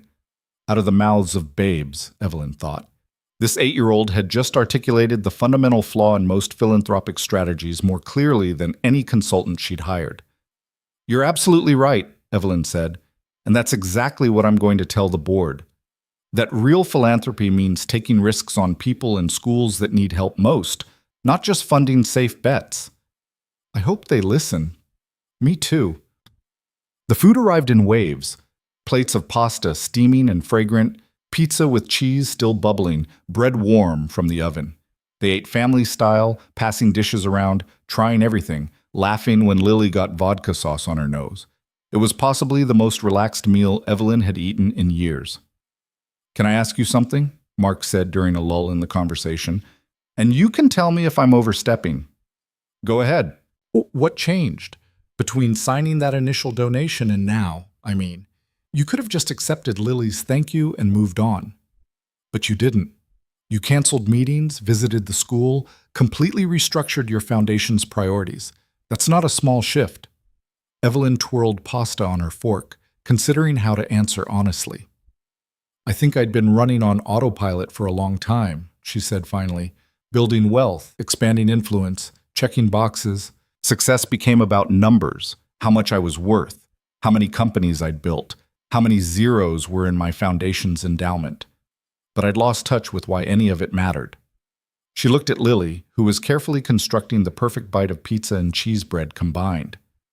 Then your daughter showed up at my restaurant with a handmade card and reminded me that all those numbers represent actual people, actual lives. She made me remember my father, who spent his whole career fighting for kids like her, who believed education was the great equalizer and died before he could see me use my resources to prove him right. He'd be proud of you now, Mark said quietly. Maybe, I hope so. She took a sip of water. My mother called this week. She thinks I'm having some kind of crisis, throwing away real business to play at charity work. What do you think? I think I'm finally doing what I should have been doing all along, using my power and wealth and influence for something that actually matters instead of just accumulating more power and wealth and influence. Lily had been listening intently, her face serious. Is your mom nice? The question, so innocent and direct, made Evelyn's chest tighten. She's complicated. We don't always agree on things. Does she hug you? Not really, no. That's sad. Everyone needs hugs. Maybe you're right. I am. Hugs are scientifically important. Miss Rodriguez told us that hugging releases oxytocin, which is a happy chemical in your brain that makes you feel connected to people. So if you don't get hugs, you don't get as much oxytocin, and then you feel lonely even if you're around people. Mark smiled. She retained that lesson very well. It was interesting. Lily turned back to Evelyn. Do you feel lonely? The question hit like a physical blow. Because yes, Evelyn realized, she did feel lonely. She'd been lonely for years without quite acknowledging it, surrounded by people but connected to no one, living in expensive isolation while telling herself that success required sacrifice. Sometimes, she admitted. Yes. You should get more hugs then, and more friends. Friends help with loneliness too. Is that another scientific fact from Miss Rodriguez? No, that's just from me. I know because when my mom died, I was really lonely even though I had my daddy. But then my friends at school helped. They didn't make the sad go away, but they made it easier. Like they were helping me carry something heavy. Evelyn felt her eyes burning. This child had experienced genuine loss, the kind of pain that would have broken many adults, and had emerged with her capacity for empathy not just intact, but strengthened. Your daughter is extraordinary, she said to Mark. I know.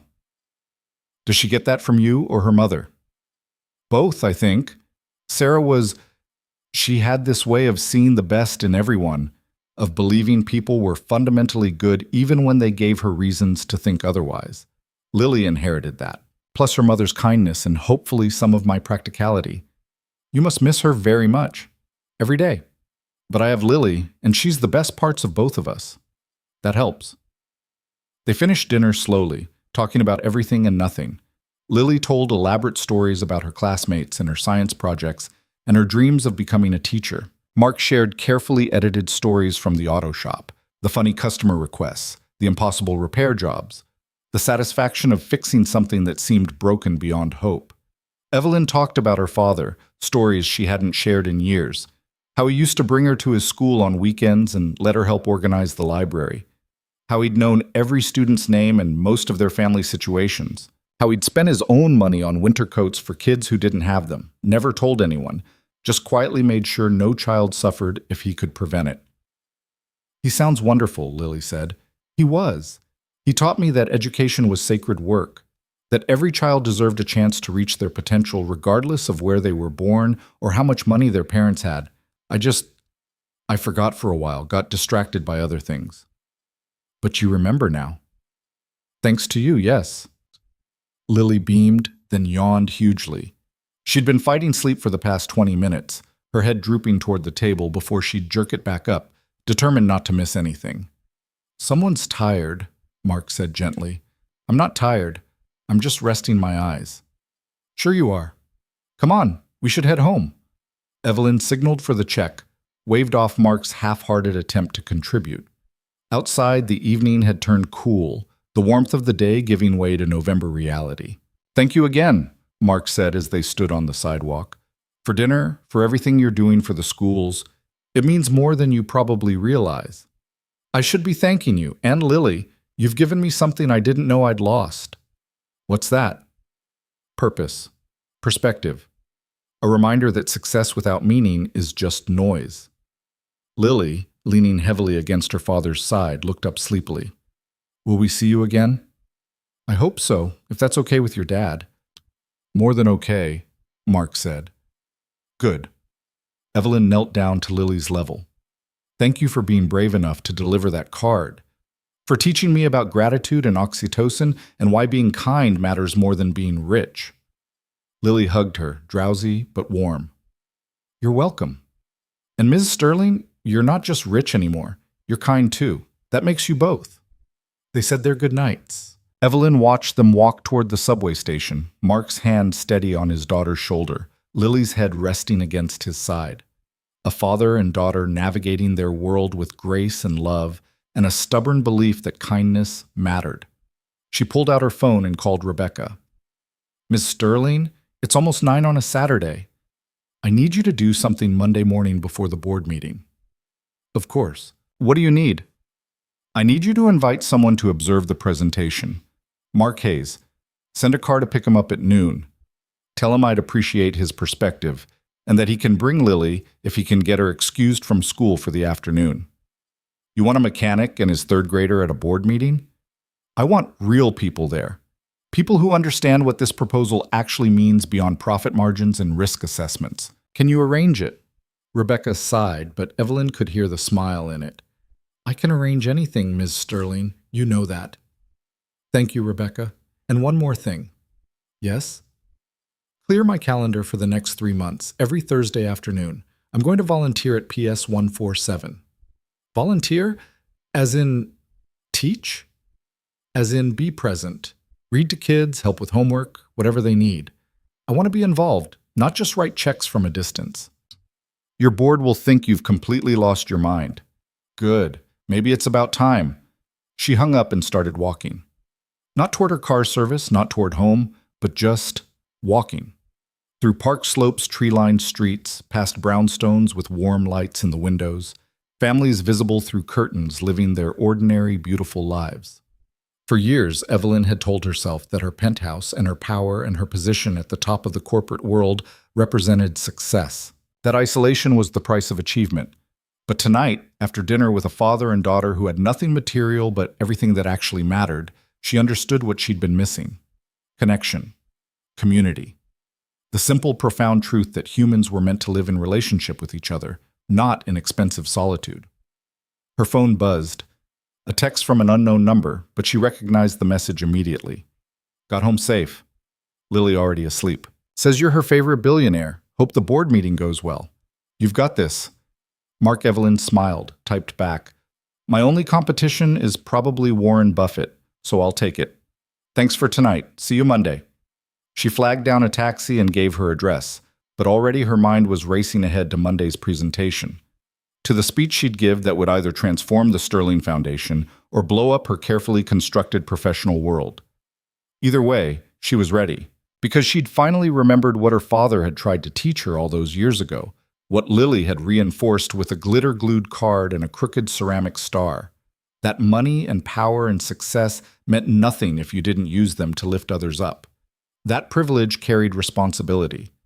That the measure of a life well lived wasn't how much you accumulated, but how much you gave away and who you helped along the way.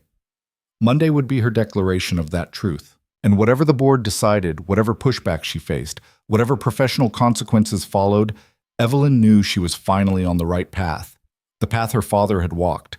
The path Lily had reminded her existed. The path that led not to greater wealth or higher status, but to genuine purpose and meaningful change. She couldn't wait to start walking it.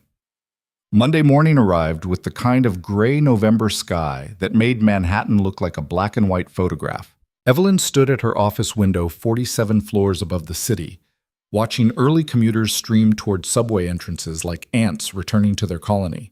In 2 hours, she'd face her board of directors with a proposal that would either revolutionize the Sterling Foundation or end her leadership of the organization she'd built from nothing. She'd barely slept. Every time she'd closed her eyes, she'd seen 2 possible futures. One where the board embraced her vision and they changed thousands of lives. Another where they voted her out and replaced her with someone who'd return the foundation to safe, predictable, meaningless charity. Her phone buzzed. Rebecca. The car just picked up Mr. Hayes and Lily. They'll be here by 11:30. Perfect. Has everyone confirmed attendance? All 12 board members will be present. And Ms. Sterling, Thomas Whitmore called this morning. He's heard rumors about the proposal and wants to speak with you before the meeting. Evelyn's jaw tightened. Whitmore was the board's senior member, a venture capitalist who'd made billions in tech and treated the foundation like another investment portfolio to be optimized for returns. What did you tell him? That you were unavailable. He wasn't happy. He'll be even less happy in a few hours. Good work, Rebecca. She ended the call and returned to her presentation, making final adjustments to slides she'd already revised 20 times. The numbers were solid.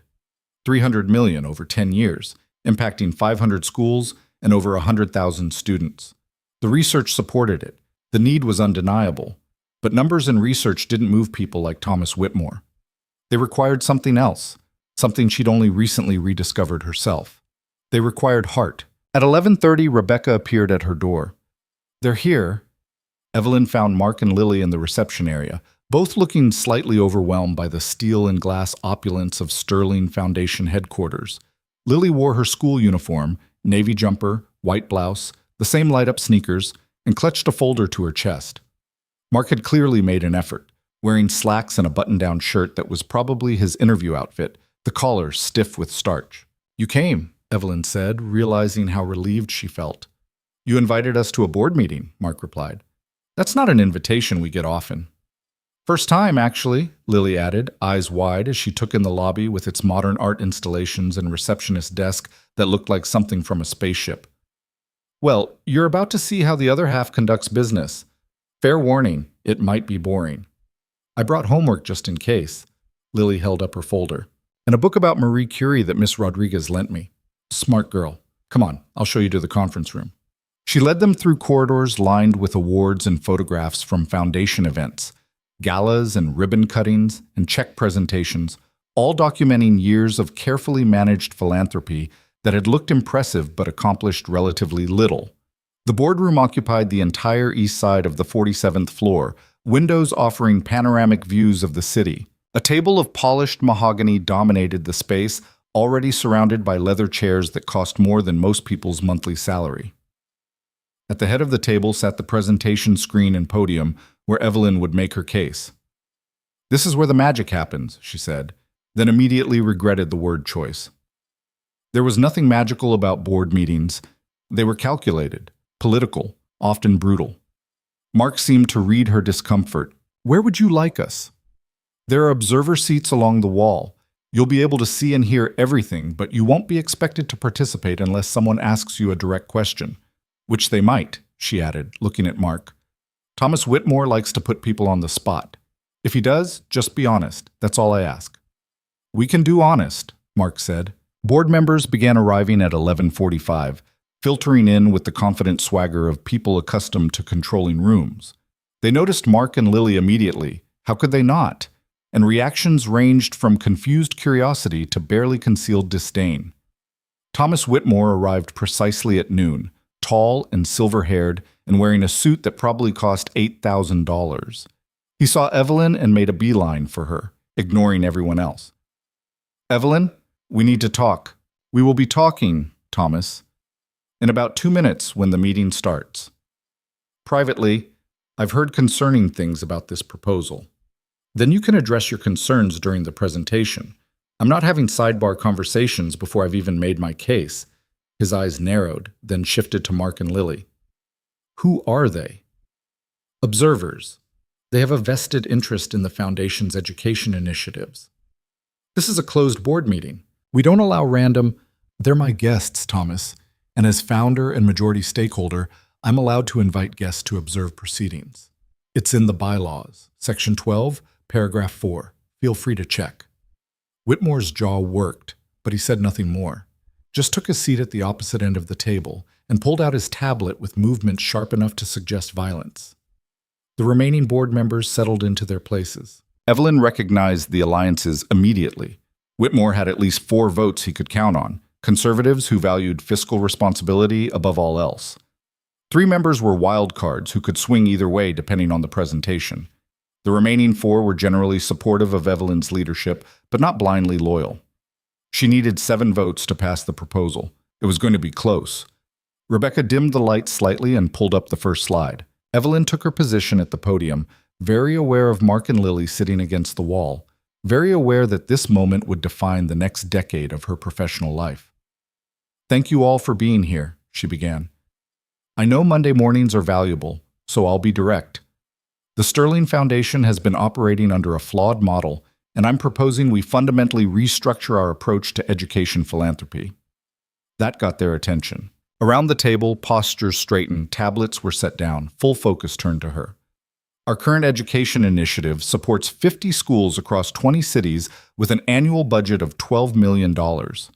We select schools that show promise, provide targeted funding for specific programs, measure outcomes through standardized testing, and renew grants based on performance metrics.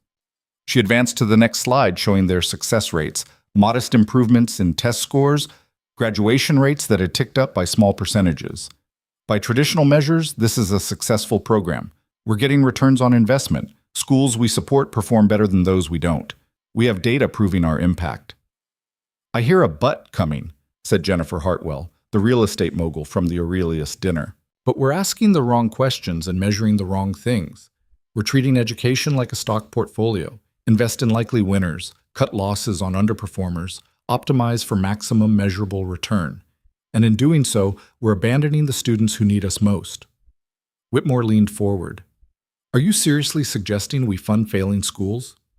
That's not philanthropy, Evelyn. That's throwing money into a hole." "I'm suggesting that a school isn't failing because the students lack potential. It's failing because the system has failed those students. And our current model reinforces that failure by only supporting schools that are already on the path to success." She pulled up the next slide. A photo of PS 147, its aging facade and cramped playground. This is PS 147 in Brooklyn. Before our foundation donated emergency funding 3 months ago, it was scheduled for closure. Too expensive to maintain, too many low-income students, test scores below district average. By our traditional metrics, it would never have qualified for support. Another slide.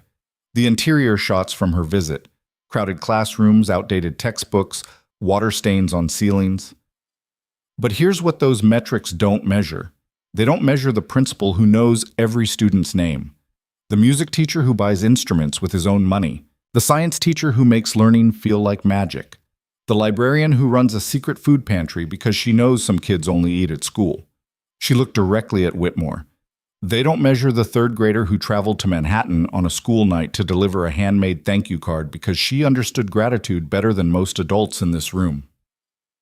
Lily shifted in her seat, suddenly realizing she was part of the presentation.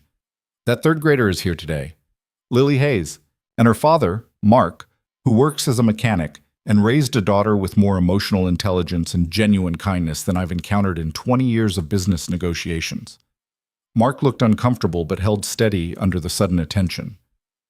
"Last week, I canceled an important board meeting to visit PS 147 myself.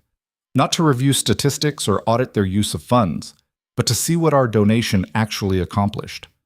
The next slide showed her visit. Evelyn surrounded by third graders, reading thank you letters, observing classrooms, talking with teachers. "I discovered that our $12 million spread across 50 schools amounts to $240,000 per school. Sounds significant until you realize that's barely enough to hire one additional teacher or fix one structural problem. We're providing Band-Aids when these schools need surgery." She advanced to the proposal slide, the numbers in bold. "I'm proposing we triple our education budget to $300 million over the next 10 years. Instead of 50 schools, we support 500. Instead of targeted program funding, we provide comprehensive support, infrastructure, teacher training, technology, mental health resources, after-school programs, family support services." The room erupted. $300 million? Whitmore's voice cut through the chaos. "That's almost our entire endowment. That's money that's sitting in investments generating returns for what? So we can have bigger numbers to brag about at charity galas? Money that exists because I donated it with the explicit purpose of making meaningful change." "Meaningful change requires sustainability," argued Richard Chen, the foundation's CFO. "If we spend $300 million in 10 years, what happens in year 11? We'll have depleted our resources and won't be able to help anyone. We'll have helped 100,000 students get quality education they otherwise wouldn't have received. That's not depletion, Richard. That's impact. It's financially irresponsible, Whitmore snapped. You're proposing we gamble the Foundation's future on a feel-good initiative that may or may not produce measurable results. I'm proposing we remember why this foundation exists. Not to maintain itself indefinitely, but to address pressing social needs with the resources available to us. And right now, education is in crisis. She pulled up more slides, statistics on school closures, teacher shortages, the achievement gap between wealthy and poor districts, the long-term economic impact of educational inequality. Every dollar we invest in education returns $7 to society through increased earning potential, reduced crime, better health outcomes, and civic participation. This isn't charity, Thomas. It's the smartest investment we could possibly make. In theory, he countered, but you're asking us to approve massive spending based on what? An emotional response to one child's thank you card? The condescension in his voice was clear. Around the table, several board members shifted uncomfortably, caught between the financial arguments and the moral ones. Evelyn took a breath, choosing her next words carefully. My father was a public school principal for 30 years. He died believing that education was the great equalizer, that every child deserved access to quality learning, regardless of their family's income or their neighborhood's property values. I built this foundation in his memory with money I made from businesses he never lived to see succeed. Her voice stayed steady, but emotion crept in around the edges. For the past decade, I've been managing this foundation like another business venture, optimizing returns, minimizing risk, treating human potential like a commodity to be invested in only when the odds looked favorable.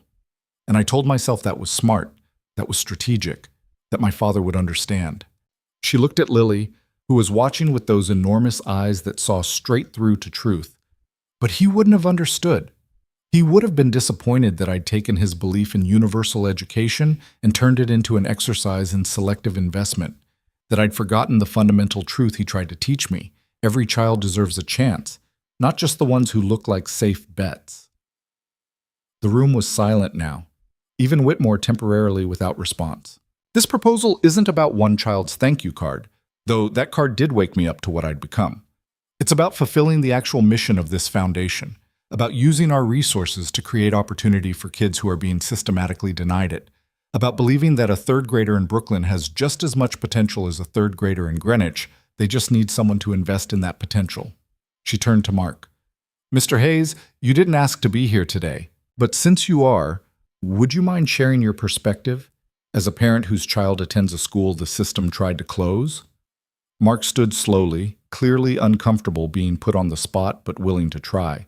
He moved to stand beside Evelyn at the podium, his work-worn hands gripping the edges. I'm not good at speeches, he started. I fix cars for a living. I don't know anything about endowments or investment returns or philanthropic strategy. But you know about education, Evelyn prompted gently. Yeah, I do. He looked around the table at faces that represented more wealth than he'd see in 10 lifetimes. My wife died 3 years ago, cancer. The medical bills bankrupted us. We lost our house, our savings, everything. I was working 2 jobs just to keep Lily fed and clothed, living in a 1-bedroom apartment that cost most of my paycheck. Several board members looked uncomfortable, unused to hearing about poverty this directly. PS 147 was our neighborhood school. It wasn't fancy. The building's old, the resources are limited, they don't have a lot of the programs that schools in wealthy areas take for granted. But you know what they had? Teachers who cared. A principal who fought for her students. A community that looked out for each other's kids. His voice gained strength as he continued. When we got the notice that the school was closing, Lily cried for 2 days straight. Not because she'd miss the building, but because she'd miss her teachers and her friends. Because PS 147 wasn't just a school to her, it was the stable thing in a life that had been pretty unstable since her mom died. He glanced at Lily, who was listening intently. Ms. Sterling's foundation saved that school. And yeah, maybe by your metrics it was a risky investment. Maybe our test scores weren't great, and our demographics didn't look promising on paper. But my daughter gets to keep her science teacher who makes her excited about learning. gets to keep her friends who helped her grieve her mother, gets to keep believing that the world is fundamentally good because sometimes people help each other for no reason except that it's the right thing to do. Mark's eyes swept the table. You want to talk about returns on investment? My daughter's going to be a teacher someday. She's going to spend her life helping other kids learn and grow because that's what her teachers did for her. And those kids will go on to do meaningful things with their lives because someone invested in their education. That's your return. Not money, but human potential multiplied across generations. He stepped back, looking slightly embarrassed by the speech, but standing firm. The silence that followed felt heavy with consideration. Even Whitmore seemed momentarily affected, though he recovered quickly. That's a compelling story, Mr. Hayes, truly. But we can't run a foundation on compelling stories. We need data, measurable outcomes, accountability. You need both, Evelyn interrupted. Data tells you what's happening. Stories tell you why it matters. And if you're making decisions based solely on data without understanding the human reality behind those numbers, you're not actually helping anyone. You're just moving money around and congratulating yourselves for being charitable. She pulled up the final slide, the full proposal with implementation timeline, evaluation metrics, projected outcomes. This plan includes all the accountability measures you could want: quarterly assessments, independent audits, performance benchmarks. But it also recognizes that meaningful change takes time, that a school serving students who are struggling with poverty and trauma and systemic disadvantage won't show immediate test score improvements, that we need to measure success by more than standardized testing. Such as, asked Margaret Torres, one of the wildcard votes, such as attendance rates, student well-being assessments, teacher retention, college enrollment, career outcomes, community impact, the full picture of what education actually accomplishes, not just the narrow slice that fits neatly into spreadsheets. She closed her laptop, faced the board directly. I'm asking you to trust me. To believe that the woman who built a billion-dollar empire from nothing hasn't suddenly become financially irresponsible. I've run the numbers. I've consulted experts. This is sustainable, impactful, and aligned with our stated mission. But more than that, it's necessary. Because the current system is failing kids like Lily, and we have the resources to help.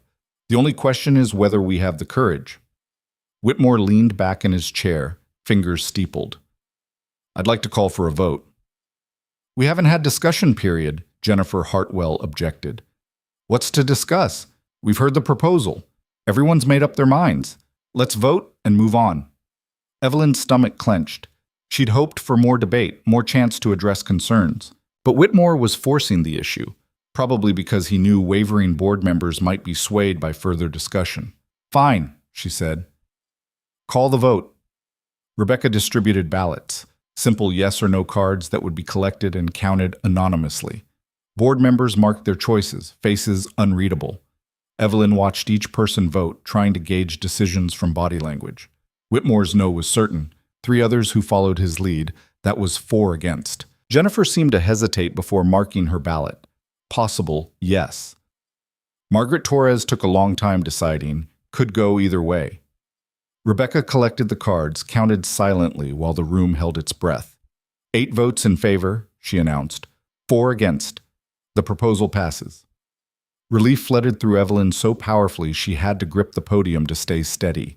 She'd won. Against Whitmore's opposition, against the conservative faction, against every conventional wisdom about how a foundation should operate, she'd won. This is a mistake, Whitmore said, standing. You're gambling this foundation's future on sentimentality, Evelyn. When this blows up in your face, don't expect the rest of us to bail you out. I won't need you to. This is going to work, Thomas. And in 5 years, when we've changed 100,000 lives, you'll be trying to claim credit for supporting it. He gathered his materials and walked out without another word, taking his faction with him. The remaining board members approached to offer congratulations or express carefully worded concerns about implementation. Evelyn handled each conversation with professional grace, but her attention kept drifting to Mark and Lily. When the last board member had left, she crossed to them. You did it, Mark said simply. We did it. Your speech helped. I just told the truth. Sometimes that's the most powerful thing you can do. She knelt down to Lily's level. What did you think? Was it too boring? It was interesting. All those people arguing about money and schools and whether to help people or not. It's weird that they needed a whole meeting to decide that helping people is good. Out of the mouths of babes, again. Some adults make things complicated that should be simple, Evelyn agreed. My dad says that's usually because they're afraid of something. What do you think those board members are afraid of? Lily considered this seriously. Maybe they're afraid that if they give away too much money, they won't have enough left. Or maybe they're afraid of being wrong. Or maybe, she paused, thinking hard, maybe they're afraid that if helping people becomes too important, they'll have to change their whole lives. Evelyn stared at this 8-year-old who'd just articulated the root fear behind most resistance to meaningful philanthropy. You, she said, are going to change the world someday. I'm going to try, but I'll need help. Nobody changes the world alone. You're right about that too. Evelyn stood, looked at Mark. The foundation will start implementation next month. I'd like to do a pilot program at PS 147. Test all our new initiatives on one school before rolling them out system-wide. Would you and Principal Patterson be willing to partner with us on that? I think we'd be honored. Good. Rebecca will coordinate details, and speaking of coordination, she hesitated, suddenly uncertain. I mentioned wanting to volunteer at the school, Thursday afternoons. Would that still be welcome? Are you kidding, Mrs.? Rodriguez will probably put you to work immediately. She's been trying to start a coding club, but doesn't have anyone with tech expertise to run it. I can do coding. That would actually be perfect. They walked to the elevator together, Evelyn very aware that she was still in her boardroom mode. Tailored suit, professional armor, the version of herself designed to command respect and maintain distance. But Lily didn't care about any of that. She took Evelyn's hand as they waited for the elevator, small fingers warm and trusting. Miss Sterling? You can call me Evelyn, you know, when it's just us. Okay. Evelyn? Yes? Thank you for listening. To me and my dad and all the kids at PS 147. A lot of grown-ups don't really listen to kids. They pretend to, but they're already thinking about something else. You actually listened. The elevator arrived. They stepped inside and Evelyn found herself blinking back tears for the second time that day. Thank you for teaching me how to listen again, she managed. I'd forgotten. Downstairs, the car service was waiting to take Mark and Lily back to Brooklyn. But before they got in, Evelyn pulled out her phone. Can I get your picture, both of you? They posed together on the sidewalk. Mark with his hand on Lily's shoulder, both of them smiling. Normal people in front of a building that represented extraordinary wealth and power, somehow making the whole thing feel more human. Evelyn took the photo, then pulled them both into a hug. Not a professional gesture or a photo op embrace, but a real hug. The kind Lily had said was scientifically important for releasing oxytocin and fighting loneliness. The kind Evelyn was beginning to understand she'd needed for years. I'll see you Thursday, she said when they separated. We'll be there. She watched the car pull away, then returned to her office where Rebecca was already fielding calls from board members and preparing press releases about the Foundation's expanded mission. You have 17 messages, Rebecca said. 3 from reporters who somehow already heard about the board meeting, 5 from board members who voted yes and want to discuss implementation, 4 from schools inquiring about grants, 2 from educational consultants offering their services, and 1 from your mother. Delete the one from my mother. Done. Also, this came for you by courier while you were in the meeting. She handed Evelyn a small package wrapped in newspaper comics and secured with masking tape. No return address, but Evelyn recognized Lily's handwriting on the label. Inside was a second ceramic star, this one painted silver with blue glitter, and a note. Dear Evelyn, I made you another star because 1 star isn't enough for someone who helps as many people as you're going to help.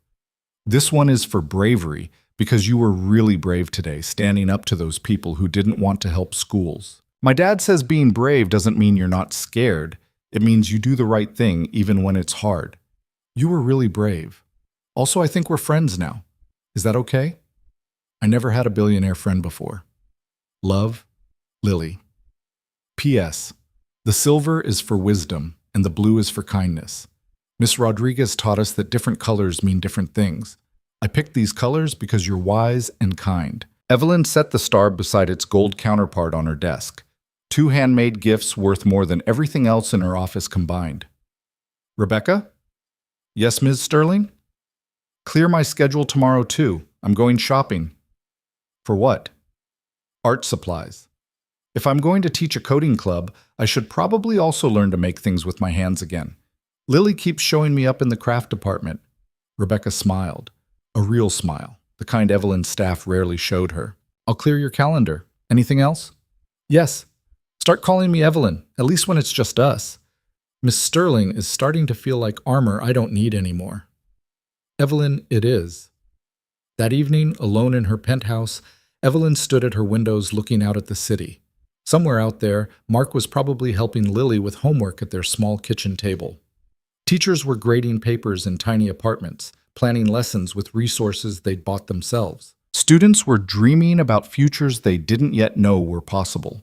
And now, because an 8-year-old had been brave enough to deliver a thank you card, because a single father had taught his daughter that gratitude mattered, because Evelyn had finally remembered why her father had believed in education so fiercely, now things were going to change. $300 million, 500 schools, 100,000 students. It was ambitious, maybe impossible, certainly terrifying, but also absolutely necessary. Evelyn picked up her phone and called a number she hadn't dialed in months. Hello? Her father's voice on the old recording, saved from a voicemail he'd left years ago that she'd never been able to delete. Hi, Dad, she whispered to the empty room. I think I finally figured out what you were trying to teach me. I'm sorry it took so long, but I'm going to make you proud, I promise. She ended the recording, wiped her eyes, and pulled up her laptop. There was work to do, a foundation to transform, a legacy to build that would honor her father's memory by doing what he'd spent his life fighting for, giving every child a chance to reach their potential, regardless of where they started. It was going to take years. It was going to be hard. There would be failures and setbacks, and people like Whitmore ready to say, I told you so, at every stumble. But for the first time in a decade, Evelyn felt genuinely, profoundly excited about the future, because she wasn't building wealth anymore. She was building hope, and that, she was beginning to understand, was worth more than all the money in the world. 3 months later, on a Thursday afternoon in late February, Evelyn sat cross-legged on the floor of PS 147's computer lab, surrounded by 12 third graders who were teaching her that coding with 8-year-olds required patience she didn't know she possessed. No, Ms. Evelyn, you have to close the bracket first, Lily explained for the third time, leaning over to point at the screen. See? The computer doesn't know where the command ends if you don't close it. Right, close the bracket. Evelyn made the correction, hit run, and watched their simple animation, a star that was supposed to spin across the screen, instead shoot off into the digital void and disappear. The kids erupted in giggles. You made it go to space, shouted Marcus, a boy who'd been skeptical about having a billionaire in their coding club until he'd realized she made mistakes just like everyone else. I was aiming for space, Evelyn said with exaggerated dignity. That was totally intentional. Was not. Was too. Advanced space programming. Very sophisticated. More giggles. Mrs. Rodriguez, supervising from her desk in the corner, smiled at the scene. A woman in designer jeans that cost more than the teacher's monthly car payment. Sitting on a floor that had seen better decades, genuinely enjoying being teased by children who 3 months ago wouldn't have believed someone like her existed. The past 12 weeks had transformed more than just the Sterling Foundation's mission statement. They'd transformed Evelyn herself in ways she was still discovering. Every Thursday afternoon, she left her office at noon and drove to Brooklyn. No driver, no assistant, no security detail. Just her, in a car she'd bought specifically because it didn't scream wealth, wearing clothes she could wash herself without worrying about dry cleaning bills. She'd started with the coding club. 8 kids who'd signed up curious about computers and stayed because Ms. Evelyn made it fun and didn't mind when they got things wrong. But soon she'd found herself helping with other things. Reading to kindergartners during story time, supervising lunch periods, tutoring struggling students in math, attending PTA meetings where parents who worked 3 jobs to keep their families housed discussed fundraisers for playground equipment. She'd learned more about education in 3 months of Thursday afternoons than in 10 years of reading grant proposals. Okay, she announced to her coding club. Who wants to show me their project? Hands shot up. For the past month, each student had been working on their own simple program. Games, animations, interactive stories. Evelyn had been amazed by their creativity, their willingness to experiment, their complete lack of fear about trying things that might not work. Somewhere along the way to becoming a billionaire, she'd lost that fearlessness, had started playing it safe, avoiding risks, protecting what she'd built rather than building something new. These kids were teaching her how to be brave again. Marcus went first, showing off a game where a cat chased a mouse around the screen. The code was messy and inefficient, but it worked, and his pride in creating something from nothing was beautiful to witness. Then Sophia demonstrated her animation of flowers growing and blooming in sequence. Then James with his interactive quiz about dinosaurs. Then Lily, who'd built a program that displayed random acts of kindness and encouraged users to try them. This is amazing, Evelyn said, genuinely impressed. You all created something that didn't exist before. That's what programmers do. They imagine possibilities and then build them. You're all real programmers now. Like the people who made Minecraft? Marcus asked. Exactly like them. They started somewhere too, probably making simple programs just like yours. Every expert was once a beginner. The session ended at 4. Parents arrived to collect their kids, many of them coming straight from work, uniforms from restaurants and retail stores, name tags still pinned to shirts, exhaustion visible but smiles ready when they saw their children. Evelyn had learned all their names, had learned to see past the surface differences between her world and theirs to the universal truths underneath. Every parent wanted their child to thrive. Every family struggled with something. Everyone carried burdens invisible to casual observation. Mrs. Patterson appeared in the doorway as the last student left. Evelyn, do you have a minute? Of course. They walked to the principal's office, a space that had become familiar over the past months. The same filing cabinets and crowded desk, but now also a new computer courtesy of the Sterling Foundation, updated software for student tracking, and a coffee maker that didn't sound like it was dying every time it brewed a pot. I wanted to show you something, Patterson said, pulling up a file on her computer. The district sent over our mid-year assessment results. Evelyn leaned in to look at the data displayed on screen. Test scores, attendance rates, behavior reports, teacher retention statistics. Test scores are up 23% across all grades, Patterson said, unable to keep the excitement from her voice. Attendance has improved by 15%. We've had 0 teacher turnover this year. Usually we lose at least 2 or 3 to burnout or better-paying districts. And student well-being assessments show significant improvements in metrics like feels safe at school and believes teachers care about them. That's incredible. It's because of what the foundation has done. The new reading specialist, the mental health counselor, the upgraded technology, the teacher training workshops, the family support services, all of it is working, Evelyn. We're not just surviving anymore, we're actually thriving. Evelyn studied the numbers, feeling a satisfaction deeper than anything she'd experienced closing business deals worth 10 times what she'd invested here. This is just the beginning, she said. We're rolling out the full program to 50 more schools next month. By year's end, we'll be supporting 200 schools with the same comprehensive approach. I heard Thomas Whitmore resigned from the board. He did. Sent a very dignified letter about philosophical differences and strategic disagreements. Took 3 of his allies with him. Are you worried? Not even a little. We replaced them with people who actually understand education. 2 former teachers, a school superintendent, and a parent advocate. The board meetings are longer now because people actually care enough to debate details, but the decisions are better. Patterson smiled.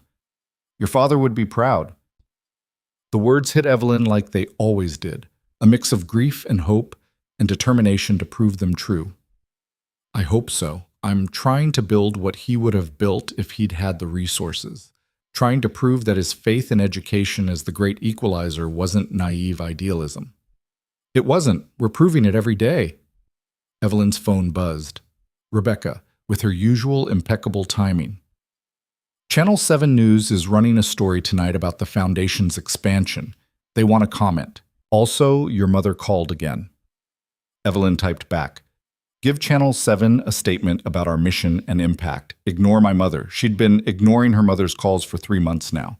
Catherine Sterling had made her opinion clear about Evelyn's misguided charity crusade, and Evelyn had decided she didn't need that negativity in her life while trying to do meaningful work. Some relationships, she was learning, were toxic no matter how much you wanted them to be different. "I should go," she told Patterson. "I have a dinner thing tonight." "The Aurelius dinner?" Evelyn smiled. "The very same. Full circle moment." She drove back to Manhattan as rush hour traffic clogged the bridges, but for once she didn't mind. Use the time to return calls, review proposals, respond to emails from school principals requesting foundation support. Her life had become busier since the board vote, not less, but it was a different kind of busy. Purposeful, meaningful, connected to outcomes that mattered. By 6:30, she was back in her penthouse, showering away the chalk dust and pencil shavings and general chaos of elementary school. She dressed carefully, the same black dress she'd worn to the first Aurelius dinner, the one where Lily had appeared with her glitter-glued bag and changed everything. Tonight was the Sterling Foundation's annual donor dinner, relocated to Aurelius at Evelyn's insistence, despite Rebecca's concerns about the venue's capacity. They'd invited major donors, board members, education partners, and most importantly, representatives from schools the foundation supported, including Mark and Lily Hayes. The town car picked her up at 7:15. During the drive uptown, Evelyn reviewed her speech notes, though she'd already memorized every word. This speech mattered in ways her previous donor dinner addresses never had. This wasn't about thanking wealthy people for writing tax-deductible checks. This was about showing them why their money mattered and challenging them to do more. She arrived at Aurelius to find the same mahogany doors, the same security guards, the same atmosphere of exclusive luxury. But tonight, the guest list looked very different. Yes, there were billionaires in designer gowns and custom tuxedos, but there were also teachers in their best professional outfits that had seen years of service, principals who'd taken time away from their struggling schools, parents who'd arranged childcare and taken time off work to attend, students, a carefully selected group of articulate, passionate young people who could speak about education from direct experience. The room itself had been transformed. Instead of one long table of hierarchy, smaller round tables encouraged mixing across social classes. Instead of formal place cards dictating who sat where, guests were invited to choose their seats. Instead of servers in white gloves maintaining artificial distance, the atmosphere was warm and welcoming. Evelyn worked the room, greeting guests, but her eyes kept scanning for Mark and Lily. She found them near the windows, both looking slightly overwhelmed. Lily wore a new dress, deep blue with silver stars embroidered along the hem, probably purchased specifically for tonight. Mark wore a suit that actually fit him properly, suggesting he'd invested in something beyond his usual interview outfit. "You came," Evelyn said, approaching them. "We almost didn't," Mark admitted. "Lily got nervous, started worrying we wouldn't fit in." "Nobody fits in here," Evelyn said. "That's kind of the point. I wanted to create a space where people who usually exist in separate worlds could actually meet each other, see each other." Lily looked up at her. "Your dress is the same as last time." "It is. I thought it was appropriate, full circle and all that. Do you like your dress?" "Daddy let me pick it out myself. I chose stars because you gave me stars, so now I'm giving them back." "That's beautiful logic." A server approached with champagne. Evelyn took a glass but noticed they'd also brought sparkling cider for Lily, a small touch of consideration that made her grateful she'd chosen this venue despite the complicated history. "Before we sit down," Mark said quietly, "I wanted to tell you something. I got a promotion at the shop. Tommy's making me assistant manager. Better pay, better hours, opportunity to eventually buy into the business." "Mark, that's wonderful." "It happened because I had time to take a night course in auto diagnostics, which I only had time for because PS 147 started an after-school program that meant Lily was supervised until 6 p.m. instead of me having to rush home at 3. The foundation did that. Your expansion of support services gave me the flexibility to invest in my own career." His eyes were bright with emotion he was trying to control. "That's what we're trying to do," Evelyn said softly. "Support whole families, not just students, because kids can't thrive if their parents are drowning." "Well, it's working, and I wanted you to know." Dinner was called. Evelyn had strategically seated herself at a table with Mark, Lily, Mrs. Rodriguez, Principal Patterson, and 3 major donors who needed to understand what their money actually accomplished. She'd learned that proximity changed perspective. It was harder to see education as abstract numbers when you were sharing pasta with a third grader who could explain exactly how science class had changed her understanding of the world. The meal progressed with conversation that would have been impossible at the original Aurelius dinner. Lily asked one of the donors, a tech CEO worth several billion, whether he thought coding should be required in elementary school. Mrs. Rodriguez discussed teacher training needs with a venture capitalist who'd made her fortune in education technology. Mark and Principal Patterson tag-teamed explaining to a hedge fund manager why standardized testing didn't capture actual learning. Evelyn watched it all unfold with quiet satisfaction. This was what she'd envisioned, breaking down barriers, creating understanding, building relationships across the class divides that usually kept people in separate orbits. After dessert, she stood to give her speech. The room quieted, all eyes turning to her. She saw faces she recognized from the business world, people she'd negotiated with and competed against and occasionally collaborated with. But she also saw faces that represented a different kind of power, teachers who shaped young minds, parents who fought daily battles to give their children better futures, students who embodied possibility. "Thank you all for being here," she began.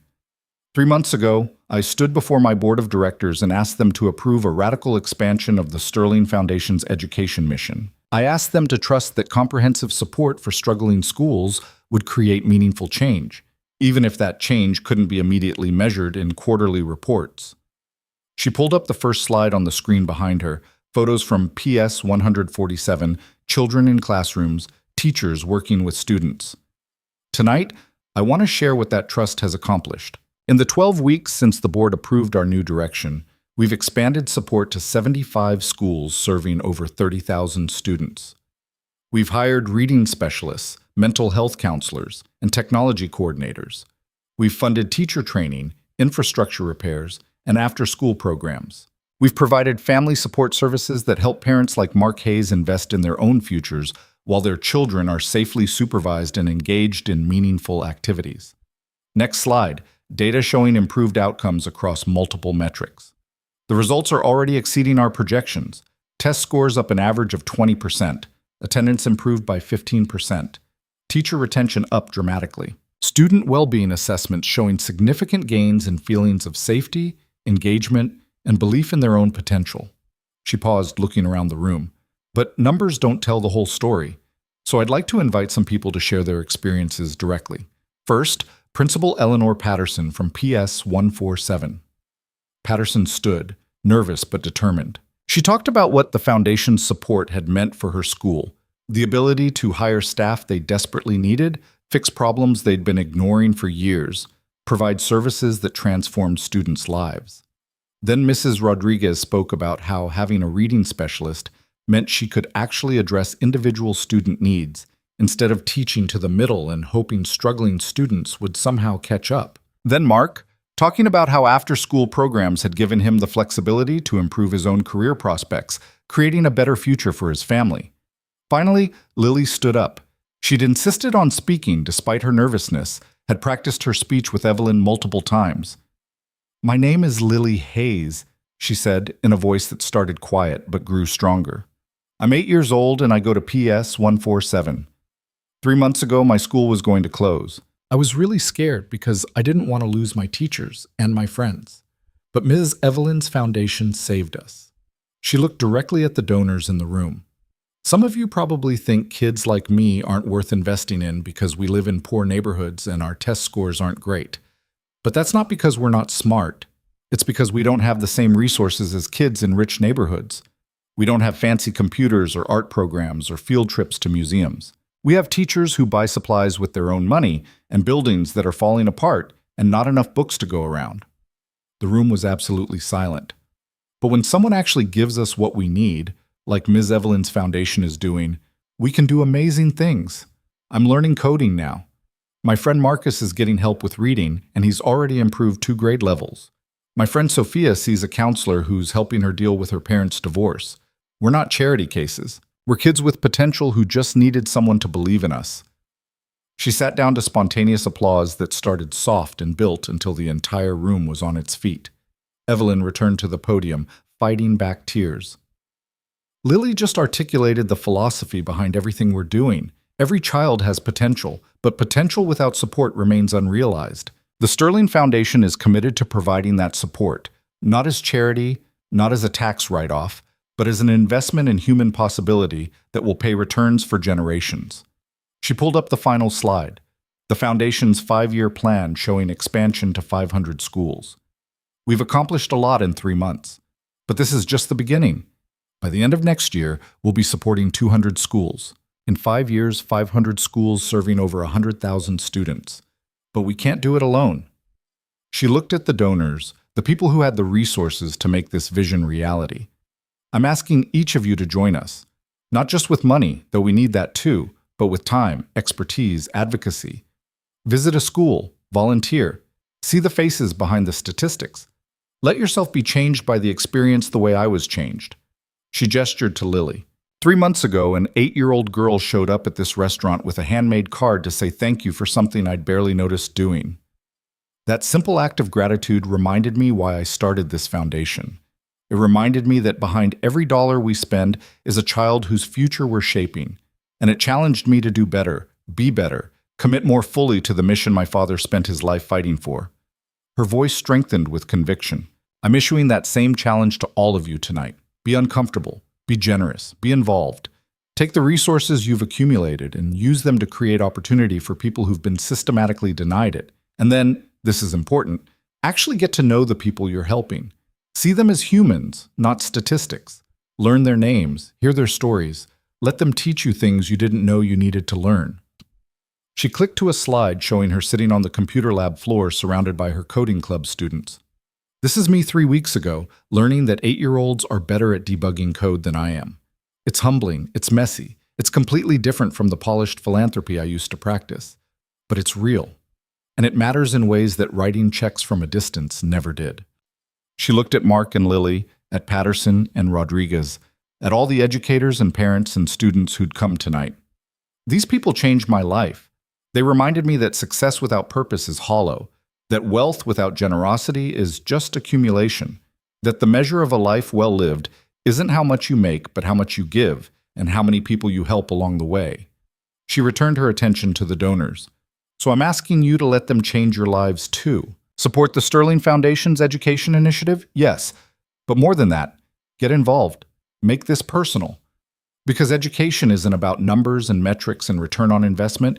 It's about human potential, and every single person in this room has the power to unlock that potential for someone else. She closed her laptop, stepped away from the podium. Thank you for being here. Thank you for your support, and thank you for being willing to be part of something that actually matters. The applause was thunderous, but Evelyn barely heard it. She was watching Lily, who was watching her with those enormous eyes full of pride and affection and the absolute certainty that people were fundamentally good when given the chance to be. After the speech, donors flooded forward, some to pledge additional support, others to ask how they could volunteer, a few to share their own stories of teachers who'd changed their lives and why education mattered to them personally.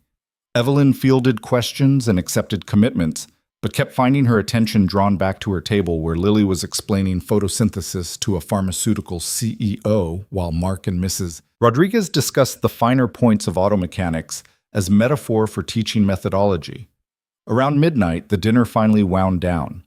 Guests departed with promises to stay in touch, new email addresses saved in phones, relationships formed that crossed social boundaries usually considered insurmountable. Evelyn found herself outside with Mark and Lily, waiting for cars that would take them to their respective homes in neighborhoods separated by geography and economics, but no longer quite so separated by understanding. "That was amazing," Mark said. "Your speech. The whole evening, you created something special." "We all did.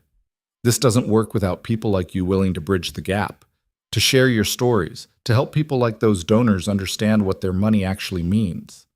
Lily yawned hugely, the excitement finally giving way to exhaustion. "Somebody's ready for bed," Mark noted. "Can I hug you goodnight?" Lily asked Evelyn. "Always."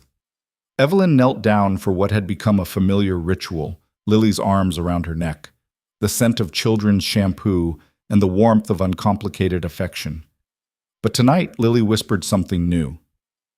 I'm proud of you for being brave and helping people and not giving up even when it was hard. Evelyn's throat tightened. Thank you, sweetheart. I'm proud of you too. For being brave enough to deliver that first card. For teaching me about gratitude, for reminding me what actually matters. They separated. Mark's car arrived first, not a town car this time, but a regular taxi he'd called himself, more comfortable with that than accepting Evelyn's offer of a driver. Same time Thursday? He asked. Wouldn't miss it. Lily wants to know if you'd like to come to her science fair next month. It's not fancy, just the school gymnasium with poster boards, but she's doing her project on renewable energy, and she's really excited about it. I'll be there. Text me the details. They drove away, and Evelyn stood alone on the sidewalk outside Aurelius for the second time in 3 months. But everything was different now. She was different. Her phone buzzed. Rebecca. 3 donors have already pledged 7-figure commitments. 2 more want to set up volunteer programs through their companies. And someone from the New York Times wants to interview you about the foundation's transformation. This is huge, Evelyn. She typed back. It's a start. We have a lot more work to do. But she was smiling. Her own car arrived. During the drive home, she reviewed emails from school principals, messages from board members, a lengthy text from Jennifer Hartwell explaining how the evening had changed her perspective on philanthropy. She was exhausted, exhilarated, more satisfied than any business success had ever made her feel. Back in her penthouse, she kicked off her expensive shoes and padded barefoot to her home office. The 2 ceramic stars sat on her desk, gold and silver, bravery and kindness and wisdom. Handmade gifts from a child who understood value better than most adults. Evelyn pulled up her calendar, already crowded with meetings and site visits and volunteer sessions. Tomorrow she had breakfast with 3 potential major donors. Afternoon was site visits to 2 schools requesting foundation support. Evening was a conference call with education consultants about curriculum development. Friday was packed with administrative work. Saturday morning, she was speaking at a principals conference. Sunday, she'd promised to help Lily practice for the science fair. Her life had become a blur of activity, all of it centered around education in ways that would have seemed impossible 4 months ago. And she loved it. Her phone rang, an unknown number which she normally wouldn't answer, but something made her pick up. Hello? Evelyn? Her mother's voice carefully controlled. You've been avoiding my calls. I've been busy. I saw the news coverage of your donor dinner, very touching. All those children and teachers sharing their heartwarming stories. The sarcasm was subtle but unmistakable. Mother, if you called to criticize my work, I called because I saw something tonight that I didn't expect to see. Evelyn waited. I saw you smile. Really smile. The way you used to when your father was alive and you believed the world was full of possibility. I haven't seen you smile like that in years, Evelyn. Certainly not since you made your first million. The observation was so unexpected, so painfully accurate, that Evelyn didn't know how to respond. Your father would be proud, Catherine continued, her voice softening in a way Evelyn had almost forgotten it could. Not of the money you're spending necessarily, but of the fact that you remembered what he tried to teach you, that success means nothing if you don't use it to help others. You told me Dad was naive, that his dedication to public service was a waste of his potential. I did say that, and I was wrong. The admission hung in the air like something fragile. He died happy, Evelyn. He died knowing he'd spent his life doing work that mattered. He died surrounded by people who loved him, students and teachers and parents who'd been touched by his kindness. Can I say the same about my wealthy friends? No. Most of them are miserable despite their money. Maybe because of it. Catherine sighed. I've been watching you build this empire, become this powerful businesswoman, accumulate all this wealth, and the whole time I told myself you were successful. But you weren't happy. You were lonely and isolated and so focused on accumulating more that you'd forgotten why any of it mattered. And now? Evelyn asked quietly. Now I see my daughter sitting on a floor with children, teaching them to code. Now I see you giving speeches about purpose and meaning instead of profit margins. Now I see you smile again. And I realize that maybe your father's way wasn't naive. Maybe it was the only way that actually matters. Evelyn sat down, stunned by this conversation she'd never expected to have. I don't know if we can fix our relationship, Catherine said. We've hurt each other too many times, disagreed about too many fundamental things, but I wanted you to know that I'm proud of you. And I'm sorry for making you feel like your father's values were something to outgrow rather than something to honor. Thank you, Evelyn managed. That means more than you probably realize. There's something else.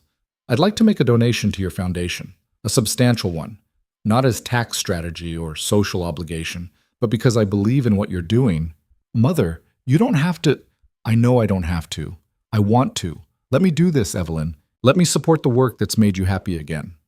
They talked for another 20 minutes, carefully navigating years of hurt and misunderstanding, finding tentative paths toward understanding, if not full reconciliation.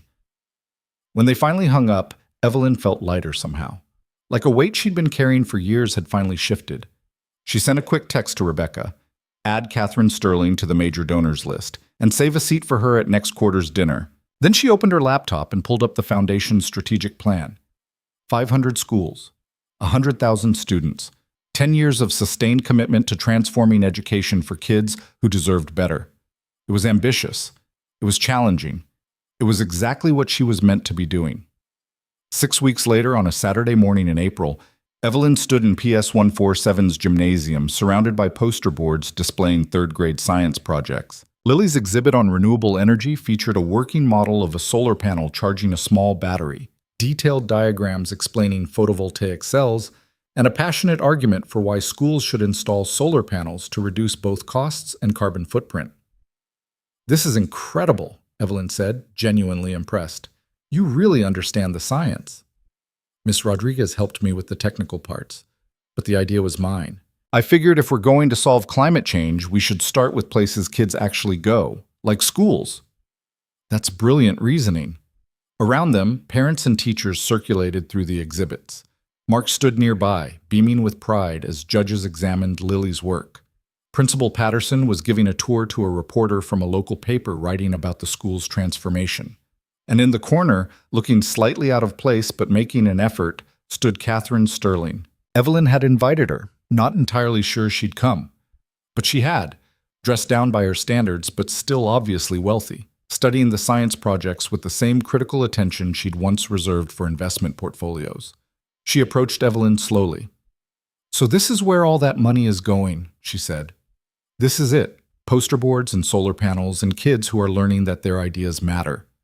Catherine studied Lily's exhibit. "The child who delivered the card? The very same. She's brilliant. She is. And she almost lost her school because a bureaucrat decided kids in her neighborhood weren't worth the investment."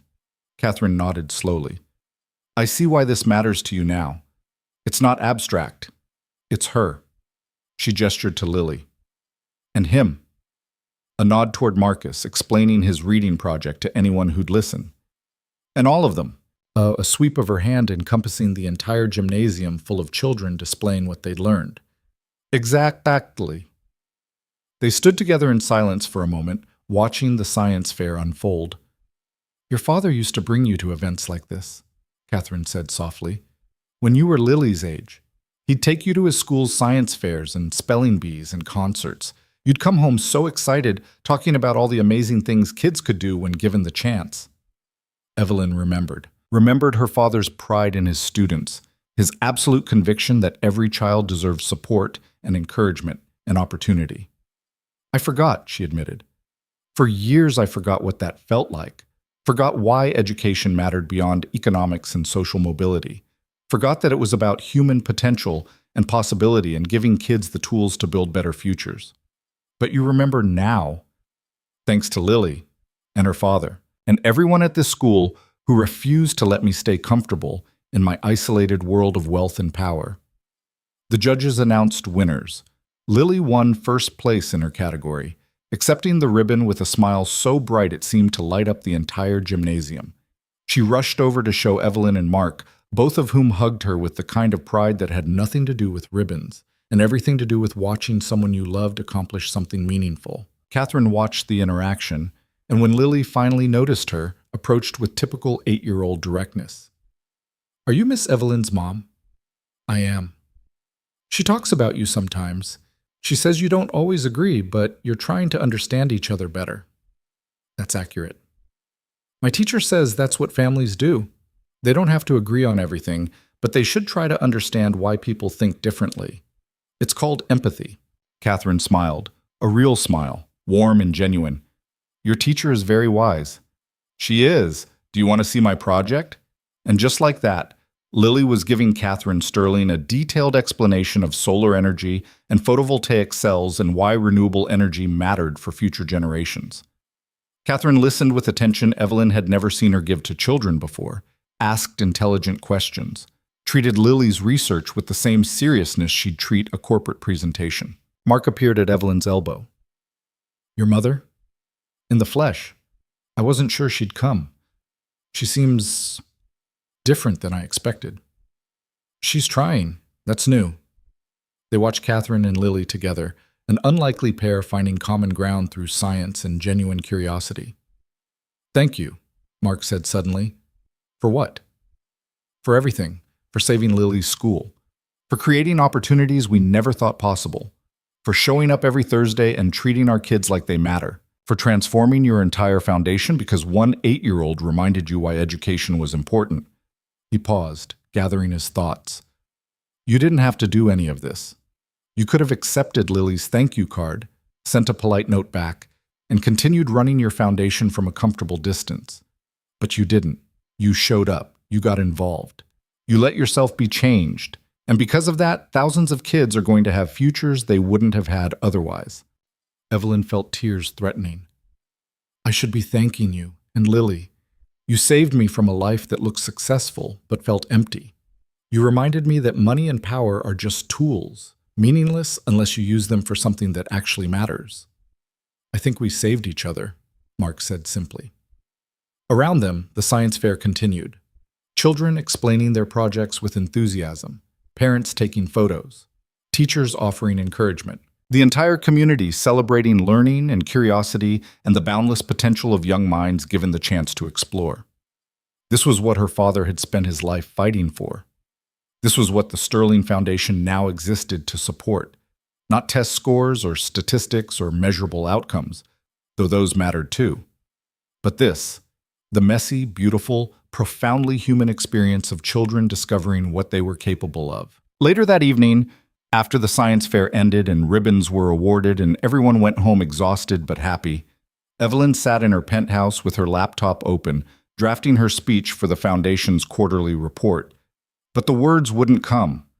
Not the polished corporate language she used to default to, anyway. Finally, she closed the laptop and picked up her phone instead, pulling up the photo from the science fair. Lily holding her first-place ribbon, Mark with his arm around his daughter's shoulders, both of them grinning at the camera. Catherine stood slightly apart but smiling too, holding the solar panel model Lily had insisted she examine up close. Evelyn set the photo as her phone's wallpaper, replacing the previous image of the Manhattan skyline. Then she opened a new document and started writing from the heart instead of the head. 3 months ago, I asked our board to trust me with a radical expansion of our education mission. I promised that comprehensive support for struggling schools would create meaningful change, even if we couldn't immediately measure that change in quarterly reports. Tonight, I watched a third grader explain renewable energy with the passion and precision of someone who genuinely understands both the science and its implications for our future. That child attends a school the district tried to close. Her father works as a mechanic and raised her alone after his wife died. By traditional metrics, she's not supposed to succeed. But traditional metrics are wrong. When we provide proper support, qualified teachers, adequate resources, stable learning environments, children from any background can achieve remarkable things. The question isn't whether kids from struggling neighborhoods have potential. The question is whether we have the courage to invest in that potential. The Sterling Foundation now supports 75 schools serving over 30,000 students. By year's end, we'll support 200 schools. In 5 years, 500 schools serving more than 100,000 students. This is expensive. This is risky. This requires sustained commitment and patience for results that won't show up in next quarter's statistics. But it's also necessary. Because every child deserves the chance to build a solar panel, win a ribbon, dream about futures that seem impossible from where they're standing. My father spent his life fighting for that chance. I'm honored to continue his work with resources he never had, but values he spent his whole life teaching me. Thank you to everyone who's supported this mission.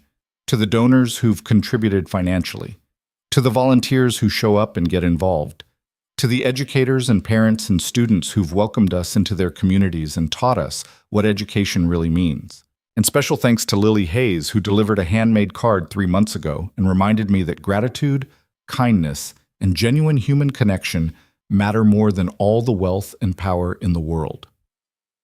Here's to the next quarter, the next year, the next decade of proving that investing in human potential is the smartest thing we can possibly do with our resources. She saved the document, sent it to Rebecca to review before the quarterly meeting, then finally allowed herself to feel the full weight of what she'd accomplished. Not in business terms or financial metrics, though those were impressive too, but in human terms. In lives changed and futures transformed and potential unlocked. In the smile on Lily's face when she'd won that ribbon. In Mark's promotion and his newfound confidence. In Mrs. Rodriguez's ability to actually help struggling readers. In Principal Patterson's relief at not having to fight for survival every single day.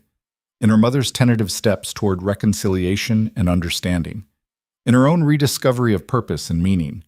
The city glittered beyond her windows, millions of lights representing millions of lives, each one with its own struggles and dreams and possibilities. Somewhere out there, in a small apartment in Brooklyn, Lily was probably asleep with her first-place ribbon on her nightstand and her solar panel model on her desk, dreaming about renewable energy or maybe teaching or whatever impossible thing she'd set her mind on becoming. And when she woke up tomorrow, she'd go to a school that was still open because someone had decided she was worth investing in. She'd learn from teachers who were supported and valued. She'd build relationships and explore ideas and slowly, steadily construct the future version of herself. That was what the Sterling Foundation existed to make possible now. Not just for Lily, but for thousands of children like her. Children who deserved every opportunity, but had been denied them by an education system that privileged wealth over potential. Evelyn looked at the 2 ceramic stars on her desk, gold for bravery, silver for wisdom and kindness. Handmade gifts from a child who understood that the most valuable things couldn't be bought. She picked up the gold star, felt its familiar weight in her palm. 3 months ago, she'd been running on autopilot, building wealth for its own sake, maintaining power, insulating herself from anything that might crack her carefully constructed armor. Then a champagne glass had shattered, an 8-year-old had appeared in a world where she didn't belong, and everything had changed. Not overnight, not easily, but completely. Evelyn Sterling, billionaire, businesswoman, founder of an empire, had finally learned what her father had tried to teach her all along. That success without purpose was just accumulation, that wealth without generosity was meaningless, that the measure of a life well lived wasn't how much you made, but how many people you helped along the way. She set the star back on her desk, picked up her phone, and sent one final message before bed. To Mark, thank you for tonight, for trusting me with Lily's education, for teaching me about gratitude and purpose and what actually matters. See you Thursday. His response came quickly.